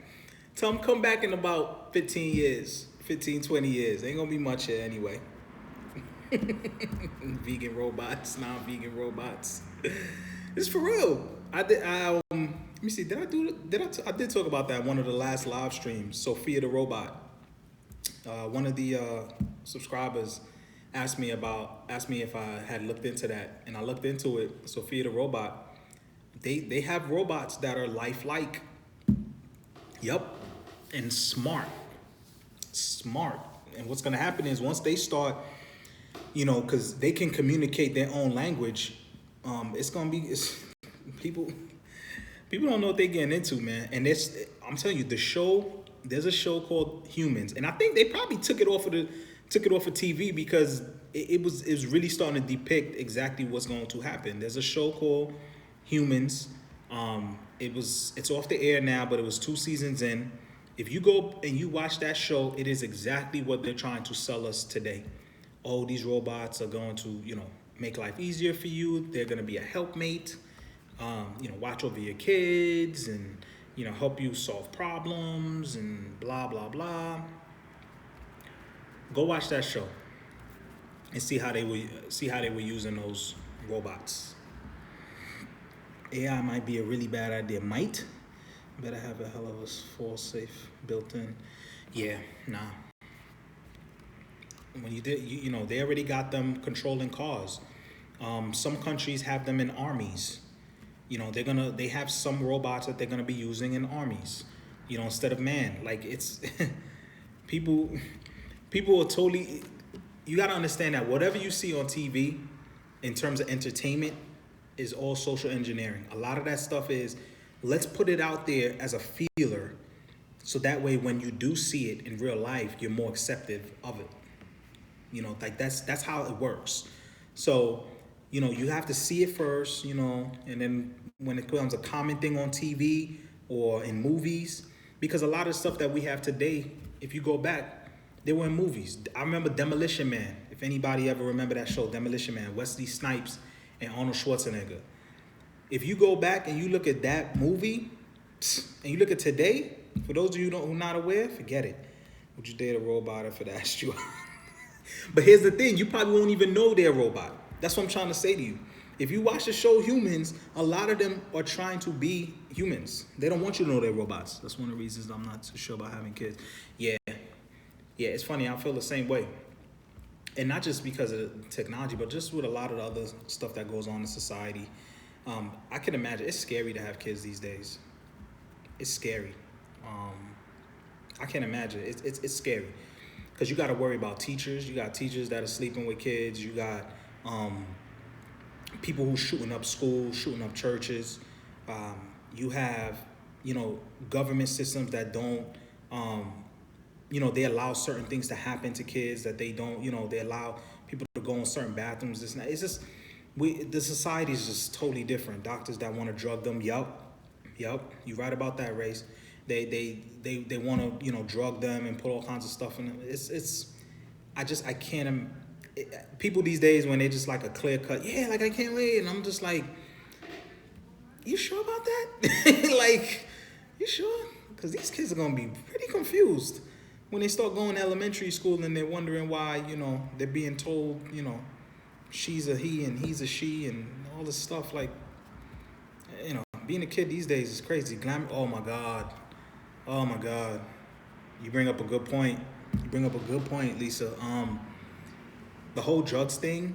It's funny. I actually tweeted about that earlier too. I was like, it's crazy because in rap or in hip hop music, it was being glorified to sell drugs, right? So if you're a drug dealer, like that was the thing, and now you're being glorified to take drugs, and you have all these kids taking these crazy types of drugs, just to get high, off of Molly's and Percocet and all these drinks and codeine and all this stuff, and they all dying. They all dying. And they think it's cool. And some of these rappers, like you see it in their face. Like I was talking to a friend, two of my friends the other day. We was talking about Chris Brown. It is sad. Chris Brown dropped the album a couple weeks ago. And I always tell them, I support his music. I think he's supremely talented. I always liked his music. I'm not necessarily a fan of who he is as a person per se, but I love his music. And I was telling my friends, I was like, he always made good music, but I was like, it's a shame that he's a drug addict. Like you can see like he's probably not gonna be around for long. And they started laughing and like thinking like I'm being a hater, and I'm like, I'm not hating. Like I want the guy to be alive, but I'm like, you could clearly look at him and see, like he's somebody who you're gonna wake up one day, knock on wood, God forbid, you're gonna wake up one day and you're gonna hear like he overdosed on something. Like he's clearly on stuff. You see what I'm saying? Exactly. You can see it in his face.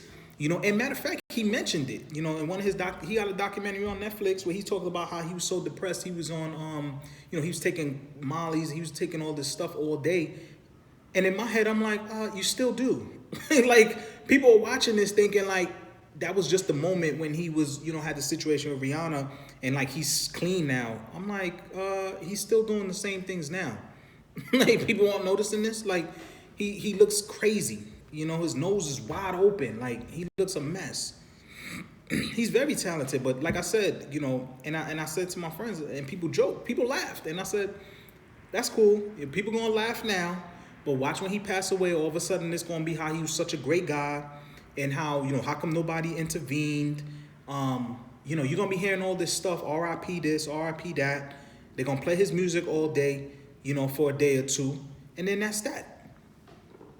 That's it, and it's just a shame, man. So it's like, why can't we, when we see what happened to Whitney Houston, we see what happened with all these other people, why can't you intervene now and to prevent that? But no, people, they love a train wreck. It's a train wreck. It's going to be huge news, God forbid, the day he passes or something, over a drug. It's going to be a huge thing. Huge thing. People going to be coming out of the woodwork like, oh man, da-da-da-da. You see what's going on now, you're not saying nothing. Nobody's saying nothing. So, okay. Okay. We'll see how long that lasts. Because you can't sustain that kind of lifestyle. The guy can't do an interview without being on drugs. He can't do an interview. You see the interviews, he has weed, he has some sort of drug in his hand.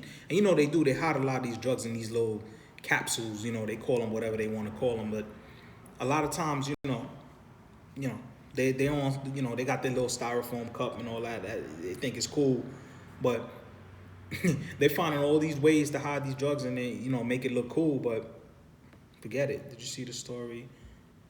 Little Pump Kid? Nah, I didn't see it. Did I hear about that? Nah, I didn't hear about that. I don't know him, but it's so sad. He was a rapper, right? Or I think he did like EMD music or something. Like, did he do some sort of music? Like, he had a bunch of tattoos on his face.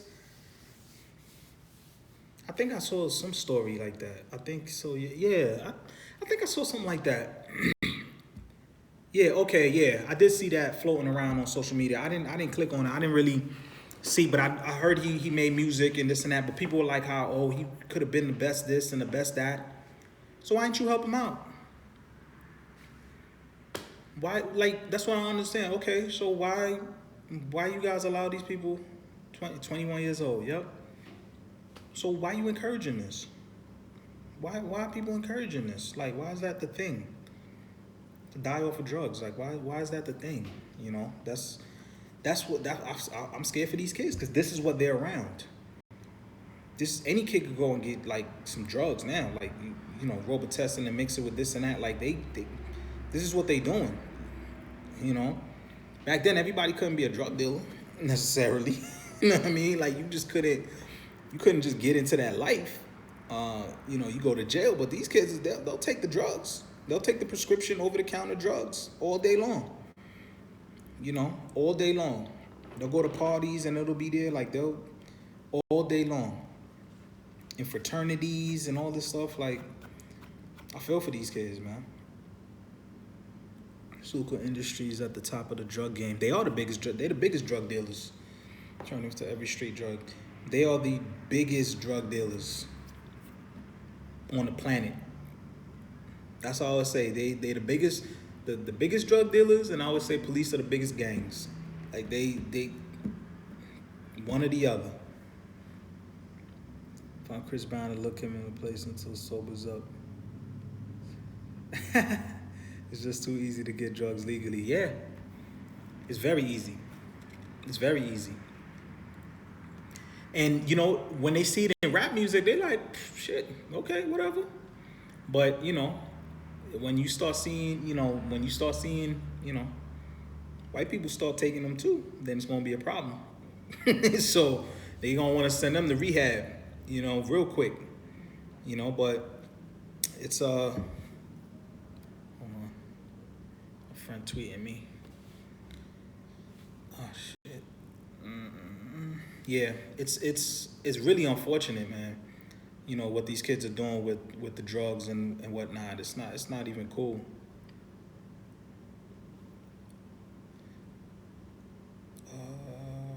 Yeah, I'll do this. Yeah, but that's today's environment, though, man. That's today's environment that we're in. You can't even in the music, man. You can't even like listen to the like. That's really what's all the music about now.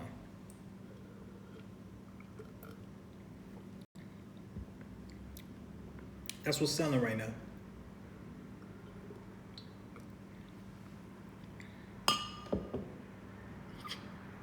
Word, that's what's lit. For real, man. It's sad. It's sad, but you even see it in these, like I said, in these rappers, man. You know, Lil Wayne, he another one. You know, he damn near lost his life a couple times.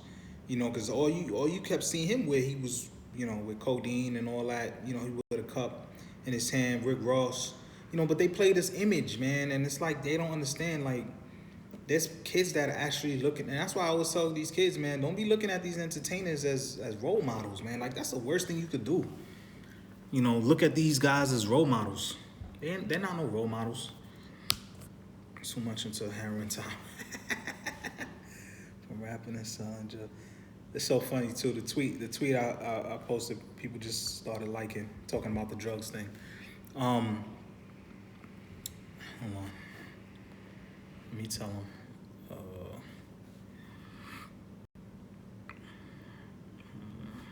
Bro, I'm on Twitter too, so I'm built for anything. It's funny we talking about this whole drugs thing, and somebody, because I literally tweeted earlier today at 1:19. I tweeted we went from rapping and selling drugs to glorifying taking drugs, both of which are reasons why this generation is dying off quickly. It's sad. And literally as we're talking about it, you know, somebody just tweeted me about that and was just like sad and da-da-da. So hold on, I'm gonna tell them I'm on YouTube right now talking about it.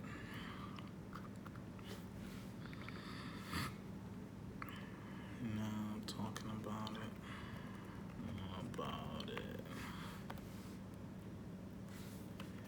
On live stream. And I don't even know some of these rappers. I don't even like 21 Savage, like all these guys, like these weird names and stuff. Like, I guess I'm just getting old, but I don't know any of these people.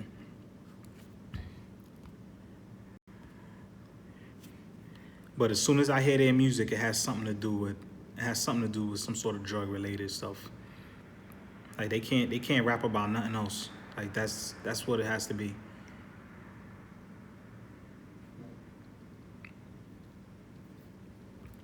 Yeah. Damn, anybody out here drive a Tesla? Tesla just dropped a vehicle. It goes 0 to 60 in 1.9 seconds. Jesus Christ. Drug, sex, and getting money. Yeah.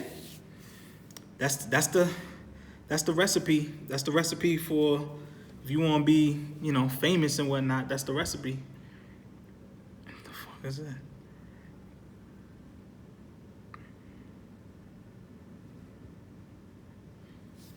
What a statement Kyrie's new team just made to LeBron's old team and to the rest of the NBA. These Celtics are legit. Yeah. The drug game. Killing people off. See how long it lasts, man.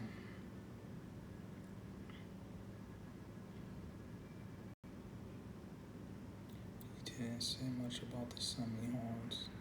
The Vader playing the role that hangs above the drug assault window. Judges everyone need an emotion to request a honk.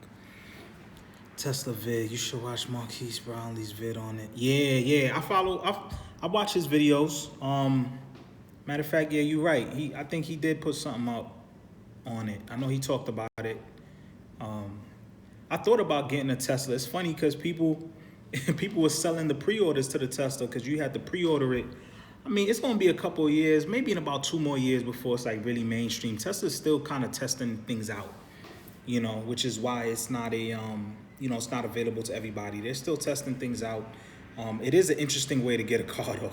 Like who pre-orders a car they never seen, put some money down, never seen the vehicle before, and just waits like months until it's in production, but that's where technology is heading as well.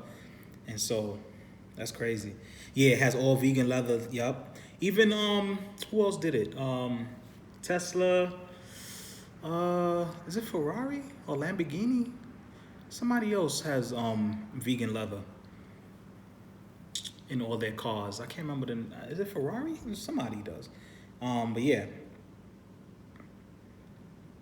That's a thing too. Low exactly, and I think it's like a $5,000 down or more. It was $1,000 for the. Okay, I see the video you talking about. Yeah, talk about Tesla Roadster 2020.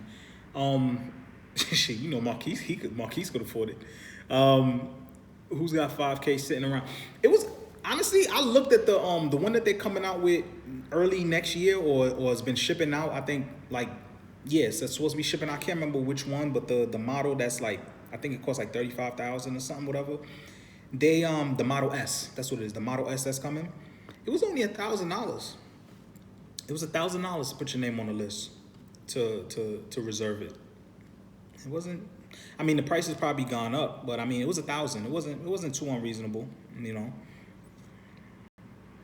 Yeah, it's affordable. It was $1,000, But yeah, but who? I mean, But that my thing was, I wanted the car. I just can't think that far ahead for a car. Like usually when you in the market for a car, who's thinking about next year? Like that's if I put down money on that Tesla right now, that's me saying I want it. Like I'm expecting like next year, like later on. Like I would have had to plan earlier for that. Like I would have thought it would have been exactly you need it now, or or you literally have to plan for it. Like. Like I have my car now. It's like, what am I supposed to do between now and then? You should give away a Tesla to someone in your live stream chat whose name starts with R. Great promo. Let me tell you that, man. If I'm giving away Teslas, what? Listen, this guy Marquise needs to be giving away Teslas. He got like 5 million subs. He need to be he ain't giving away Teslas. Traded in Bitcoins.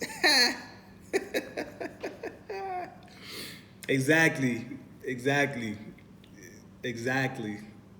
0 to 60 in 1.9 though is beast.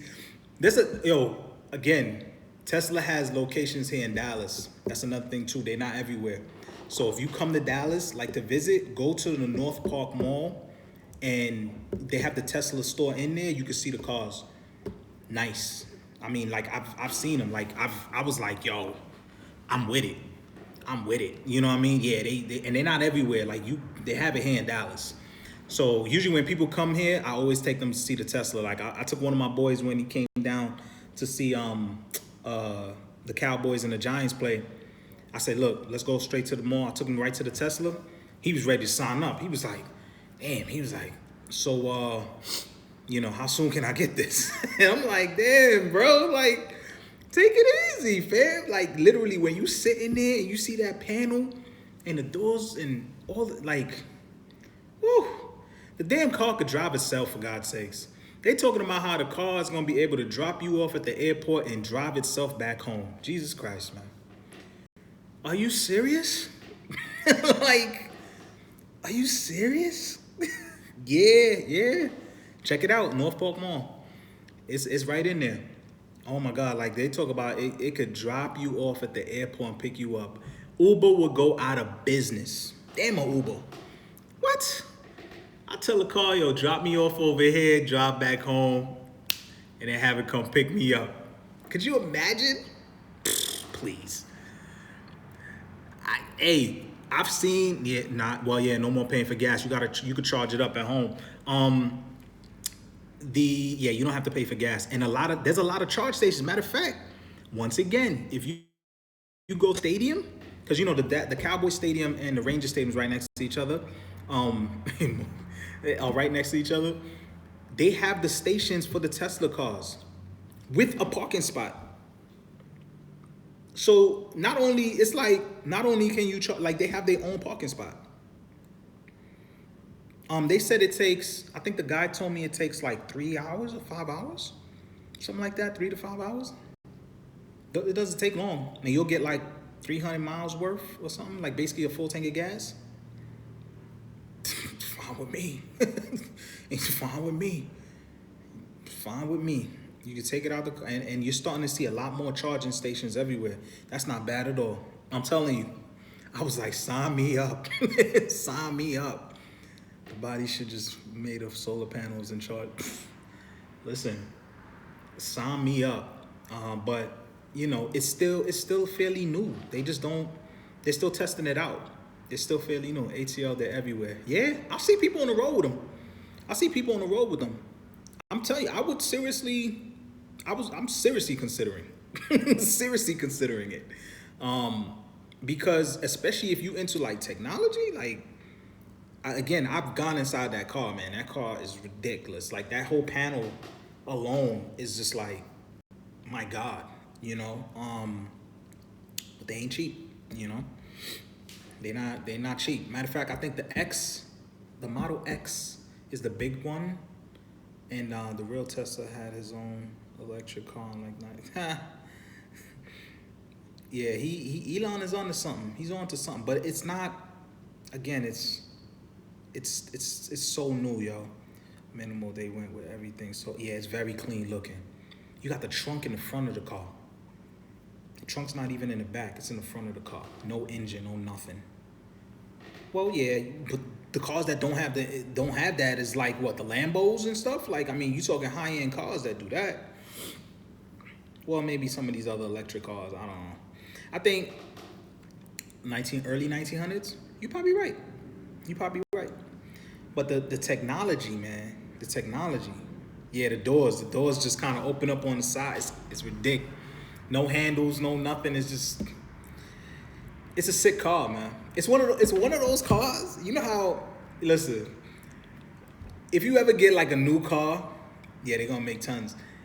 If you ever get a new car, you ever got like a new car, and then you go pick up your friend or your family, whoever, your significant, and they like, so what's like show me. So what's new? Like people always ask you that, like, so what's new? Like I have people ask me that when I switch cars. It's like, oh, so what's, show me what's, and I gotta show them like, all right, well, this one does, like they want to know, what does this do the last one don't do?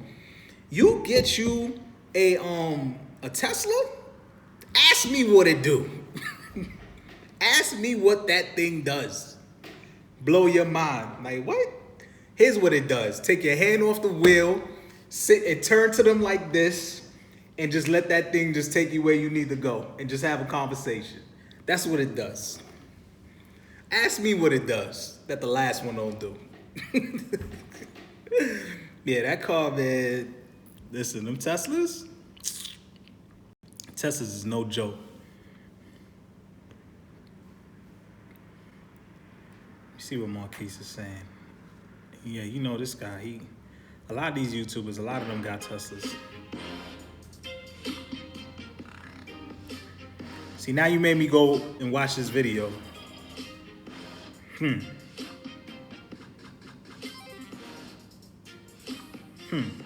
All red. I'm looking at the roadster.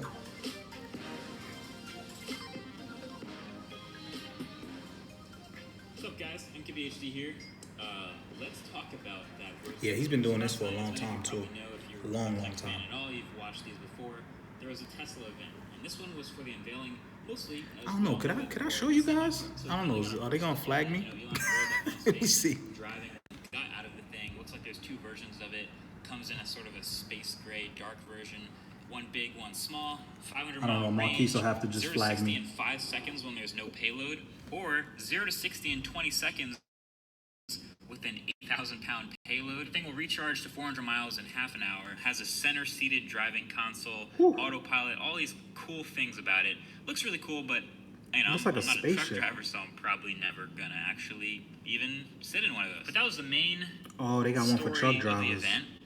And then it kind of looked like it was ending, the lights dimmed, and then they came back on and there was music, and it became this sort of a one more thing. Tesla pulled a one more thing, and out of the back of one of the 400 trailers miles, attached to the Tesla truck, mile and a they half, rolled an hour. a Tesla Roadster 2.0, the new one, the one that we all knew was eventually coming but didn't know we'd ever see. You see, Tesla didn't have much of a reputation when the original Roadster came out. That was this two-door car that was essentially the body of a Lotus, but with the electrics of Tesla, the motors and the batteries, and it was a sort of a weird Frankenstein hybrid car. Not the most practical thing, not the most comfortable, but boy was that thing zippy, and from what I've heard, very fun to drive. But it doesn't supercharge the way Model S's do. It's not one of their flagship cars. They had problems. They didn't sell a lot. There was a couple hundred or a couple thousand sold, and that was it. But then there were rumors. There were rumors of maybe they'll bring that back. Maybe there will be a Roadster 2.0. There were some Elon tweets here and there. There's some Tesla hinting, but we never actually see anything until last night. So they roll that thing off the truck, and it looks, in my opinion, absolutely incredible. It looks great. It looks like a Tesla in a lot of the ways and a lot of the curves, but it has cues from others, cues from Porsche, a little bit from Aston Martin. It's got some McLaren lines to it. I can so see it's a that. really aggressive, really good-looking sports car. It's pretty clear immediately that he's about to talk to us about the new Roadster, and he is. And then he gives us the specs. And I'm a spec person. I like numbers. But there's not a lot of spec sheets that can just make me kind of speechless, essentially, especially coming from someone who's driven and owned a P100D for a while, which has a silly spec sheet by itself. Spec sheet of the new Roadster. 0 to 60 miles per hour in 1.9 That's seconds. insane. 1.9 seconds. 0 to 100 miles an hour in 4.2 seconds. And it'll run out a quarter mile in 8.8 or 8.9 seconds. I've seen both from their website and their presentation, but it's a sub 9 second quarter mile. It'll have a top speed of, quote, over 250 miles per hour. And this all will come from the floor mounted 200 kilowatt hour battery pack, so twice the size of the P100D. It has 3 motors, 2 for the back wheels and 1 for the front wheels, and it'll do 620 miles or 621 miles rated for a charge. So that massive battery is actually getting you not just awesome performance through motors, but a really long range. That'll be the first electric car to do over 1,000 kilometers on a charge. So that spec sheet, just that list of things he said, just if you look at the car and you hear those numbers, it's like hypercar territory, basically. It doesn't sound street legal. It doesn't make any sense when you look at every other car that's ever been produced. It's nuts. And I know we get caught up in the numbers about, like, Man, if I had that car on these Dallas roads, those other cars will catch it. Those $1 million supercars that we constantly 70 miles per hour limit? will eventually catch it. But with this one, it doesn't look like they'll catch it nearly as fast as they could catch this car. Like, this is basically P200T in a way. A long way. Like, if Apollo is P100D, performance, 100 kilowatt hour battery, dual motors, then this Roadster is a lighter body, a 200 kilowatt hour battery pack, and triple motors, P200T. So we get to this point in the event, my jaw is just kind of I feel you, Lisa. I feel you. where I was watching this, and obviously there's a lot of comparisons naturally. We just love comparing Tesla's numbers to these $1 million supercars. I actually looked it up. A lot of these cars on the list of the fastest production cars 0 to 60 ever are doing like 2.5 seconds, maybe 2.4, a lot of them 2.7. So for Tesla Roadster to come along and do 1.9 And it has this button that you could press. I forgot what it's called, like some psycho mode or something. And it just, once you press that, forget it. Incredible. The views, incredible. I can't wait to see people doing like that GoPro reaction test, where they're just sitting with the passenger and they have the GoPro up here and they do the launch.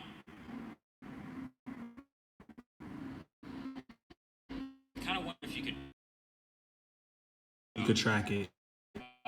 But you can only go that fast for so long before the batteries, and it actually limits your performance and doesn't work long. So even though it's an insane performer, even though this car does 0 to 60 in 2.4, you wouldn't really race it on a track for very long against like a traditional supercar. That's the it's also a supply. Yeah, I agree. But still, I gotta wonder what the cooling is going to be like in this 200 kilowatt hour battery. How long you'll be able to get this insane performance. Yeah, the Model 3s. Go 200 miles an hour. That's why you gotta pre-order them before it wears out. But you can actually track this car and beat a lot of the others. I want to see what Motor Trend does with it.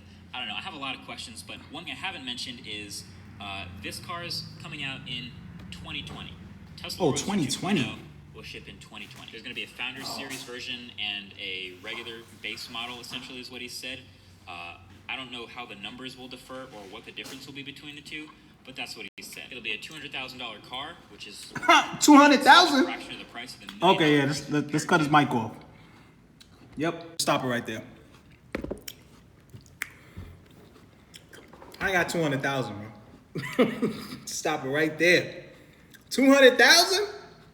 200,000? 2020? Yeah, I gotta stop that right there. Tesla pays 1,000. People like you call your lawyer. Yeah, exactly. 200,000? Yeah, nah, I'm good. I'm cool on that. What? I didn't know it was that much. I'm seriously thinking it was. I'm looking at it the whole time like, okay, 130 maybe, 140, 200. And if he's saying 200, you gotta understand, 200. That's probably the base. Which means when you really walk in the store, it's gonna be like 210, 220. Usually when they throw out those prices like that, that's just the base. That's just like, yeah. And you're never gonna like. Because even now, when you walk into the store, when you walk into the Tesla store, they got, that's definitely a mansion in Texas, definitely. When you walk into the store, they have the two versions there, the X and the smaller one. They'll give you the starting price. Starting price on the smaller one is like 70 something, you know? The big one is like 80 something, but then it's really 100K. Like you just, all the stuff that comes equipped with it, like it's gonna be more. So if he's saying 200, it's probably like 210, 220.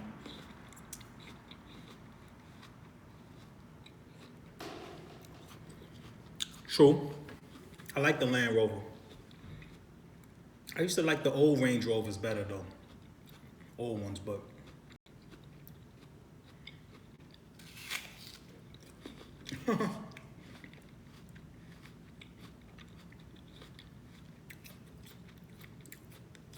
who's getting the 2020 Roadster? Who's getting the 2020 Roadster? Which one of you out there is getting the Tesla 2020 Roadster? I need to be friends with you. Let me borrow it on the weekends. Let me do a review.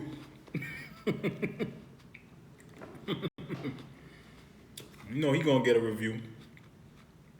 I don't even think he's gonna buy it. He might. Marquis gang got good money, he might.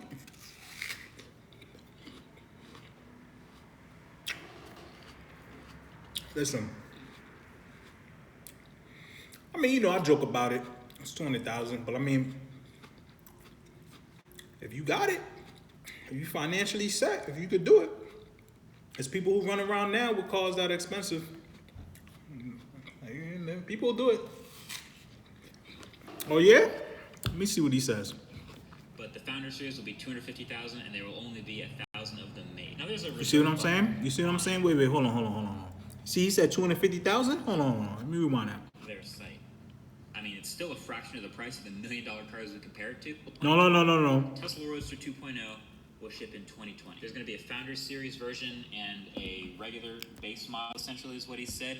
I don't know how the numbers will differ or what the difference will be between the two, but that's what he said. It'll be a $200,000 car, which is, I mean, it's still a fraction of the price of the $1 million cars we compare it to, but the Founders Series will be 250,000, and there will only be 1,000 of them made. Now, there's a reserve button on You see? their site, and trying really hard not to press it, but you can reserve it right now to get it in 2020. But there's plenty of other questions I still have, plenty of reasons why you might not get this car. Like the fact that I've only seen the outside of it, for example. They haven't shown the trunk.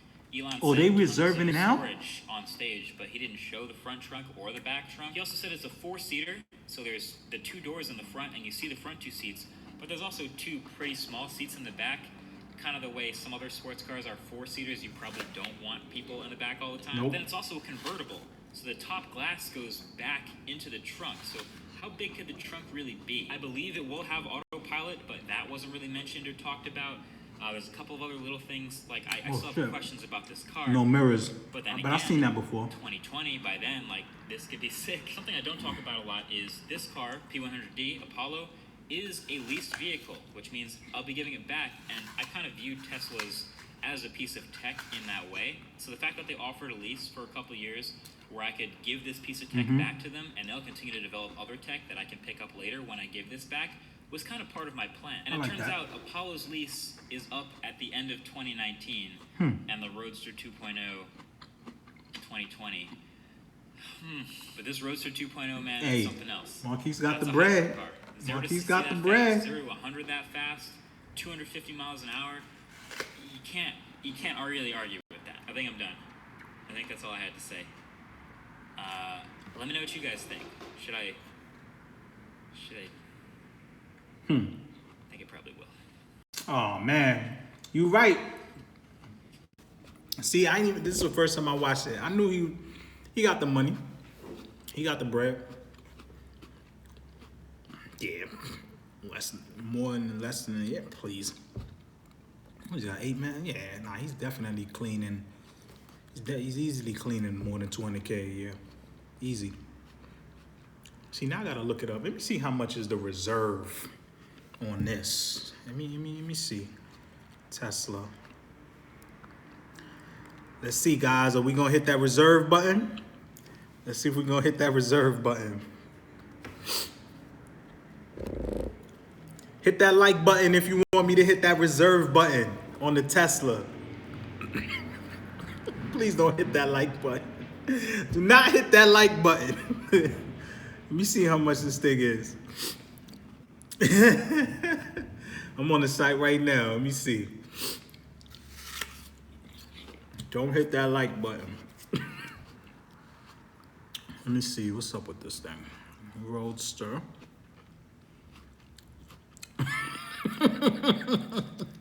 Let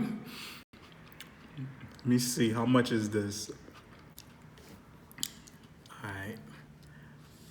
Let me see. Hold on. Let me show y'all.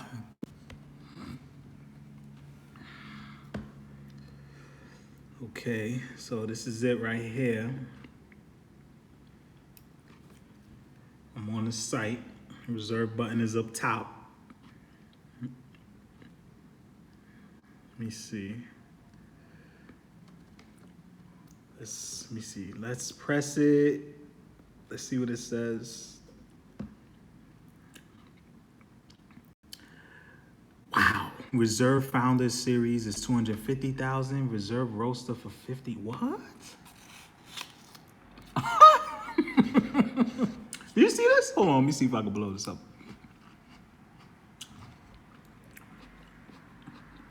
You see that? Reserve Roadster for 50,000. Am I reading this right? Hold on. Is that? Are you seriously asking for 50,000? Hold on. No. It's the quickest car in the world. Yeah. Are you seriously asking me for 50,000 for this? Just the reserve? And then the Tesla Semi? Hold on. No. Reserve Founder Series. How you reserve the Founder Series for 250,000 though? Like, who does that? Reserve the roaster for 50K. Should we do it? That's y'all had me out on the streets. Listen, look, I'll be living in that car. That'd be it. It'd be just me in the car. That's it. It's just me in the car. Death do a spot. 50K? Damn.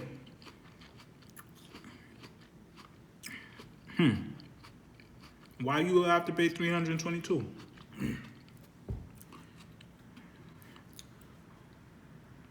Hold on. So I clicked on it, and this is what it says. First name, last name, yada yada. Hold on, let me show you. Oh, price in Canada. Oh, okay. Oh, you in Canada? Oh, what's up? Said press the button. I did, man. I pressed the button. This is what we're looking at right now. Reserve your roaster. All right, shout out to you from Canada, man. Appreciate you watching, bro. Or sis, or whoever. Let me see. First name. Oh, okay. So this is that $5,000 stuff you was talking about. Reservations require a 5,000 credit card payment plus an additional wire transfer payment in 10 days. Reservations are not final until the wire transfer payment is received. Okay. So, here's what we uncovered. It's 50,000, okay? It ain't 1,000, it ain't 5,000. It's 50,000 to reserve it, okay? They want 5,000 credit on a credit card now, right? And they want a wire within 10 days for the other 45. That's what they want, okay? Wow. That's insane. Oh, if I had the lotto, I'd do that easy. If I hit the lotto, I'll hit up. If I really hit the lotto, I would have hit up Elon like, yo, when you send me mine when you're ready. I need mine today. I need mine tomorrow. Easy. Wow. I never seen that before though. That's crazy. So basically, you would, hold on. Let me go back to the other thing. So if the other one is 250, are you asking for 250 right now?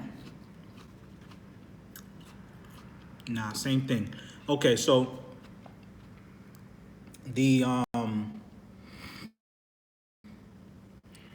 Tesla, the Roadster. Hold on. Okay, so the Roadster and Reserve and the Founder series. Okay, so it's different. So the Roadster is 50K and then the other one is 250. That's crazy. They want me to fill it out. Hit the like button, man. We're gonna fill this out. Nah, hell no. I ain't filling it out.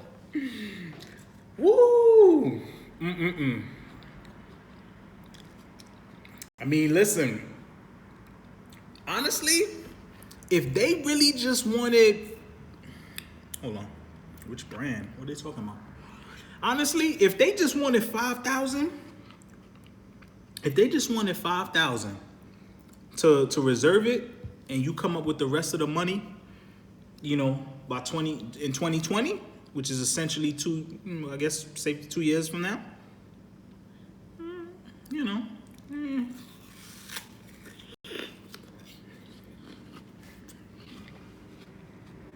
But they want 50 right now.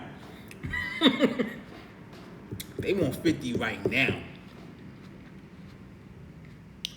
Wow. They want 50 right now. That tells me a number of things. That tells me I don't have a lot and I ain't got time for the games. That's what that tells me. I ain't got time for you to, if I set it at $500 or $1,000, a bunch of you people gonna put it in and I'm gonna have to reserve all of these and then, when the time comes, you're gonna be like, I don't want it no more. No. They want the 50 right now. Within 10 days, they want the money now. Or your name's off the list. Wow. He's got the bread. Pull the trigger, young bud. Pull the trigger. That's too rich for my blood. Jesus Christ. For the other version, the Tesla Semi Unveil. Oh, that's the truck. So that's this version. Hold on, let me show y'all. Let me see if I can show. Oh. Tesla giveaway.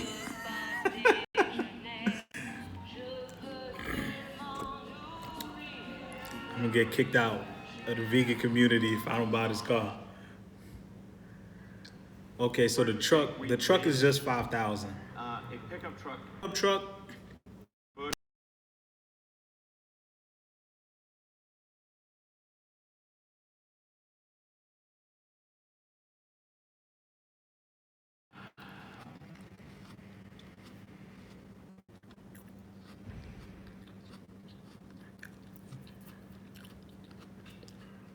I don't know what happened with YouTube. YouTube acting up. They probably don't want me to get it. See? They don't want me to get the Tesla, man.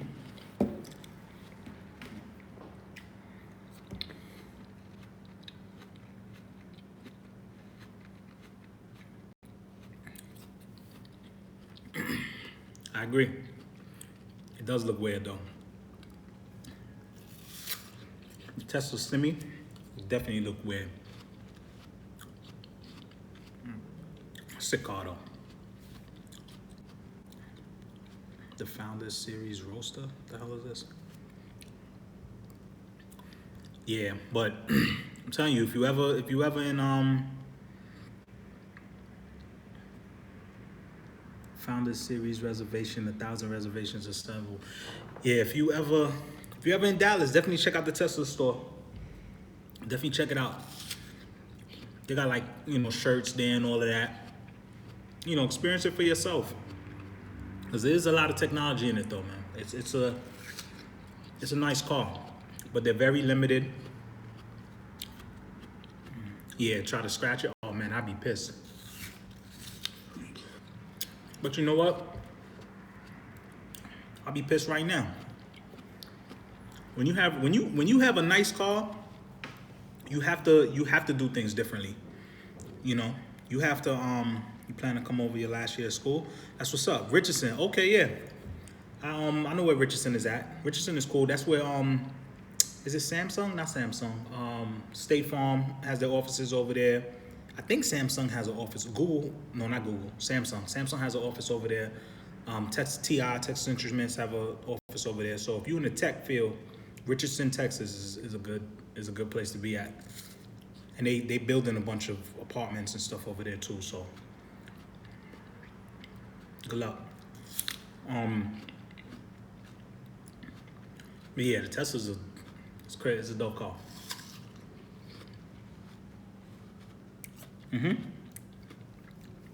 I'm glad you did. I'm glad you did your research. And that's what I tell people. What's the name of the mall again? Yeah, Tesla has an SUV. Yeah, they do. They do have I think it's the Model X. The name of the mall is North Park Mall. North Park Mall. I think it's exit 5B on the 75. North Park Mall. If you haven't been to that mall's, especially now, the holidays, you're gonna like that mall. I always go, that's the mall I go to for the movies. Anytime I wanna go to movies, I go there. But yeah, that's a really, really nice mall. Got an Apple store, all that stuff in there. So, matter of fact, people who watch sports, I met Andrew Wiggins there last night. He was in the Apple store. I went there to go buy this band, and he was there.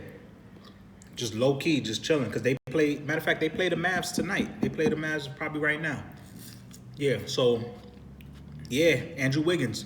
Andrew Wiggins of the Minnesota Timberwolves, for some of you who probably don't know, basketball player. Karl Anthony Towns was there. I met Darren Williams one time. I think it was, what movie was it? Was it X-Men? Was it Logan? I think it was Logan that I went to see. Yeah, and he was with his daughter. Yeah, a lot of basketball players. You see, a lot of them are from Texas or live in Texas or live in Dallas. They got nice homes over here, and people let them walk around. They don't harass them.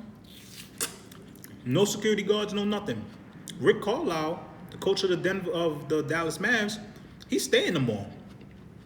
Him and his daughter, that's like they every Thursday. Like that's like their thing. I guess they walk around and shop, whatever. You'll see. When you go to the mall, you're gonna see it's a really nice mall. Really nice mall. So I like going there. And they got big parking lot and everything.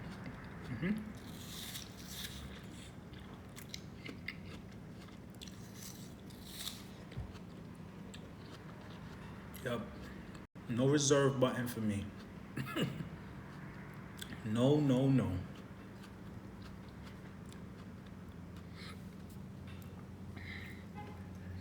Gambling, sadly, carnage swimming.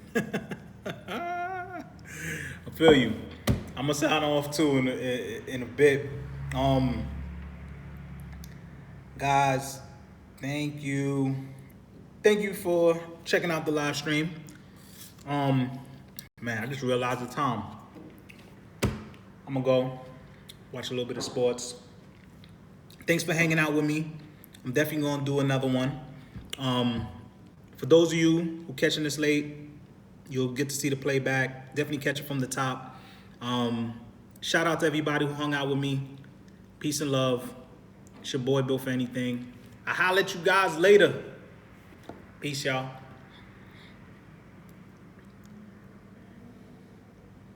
Yes, go out. Enjoy the day. Later.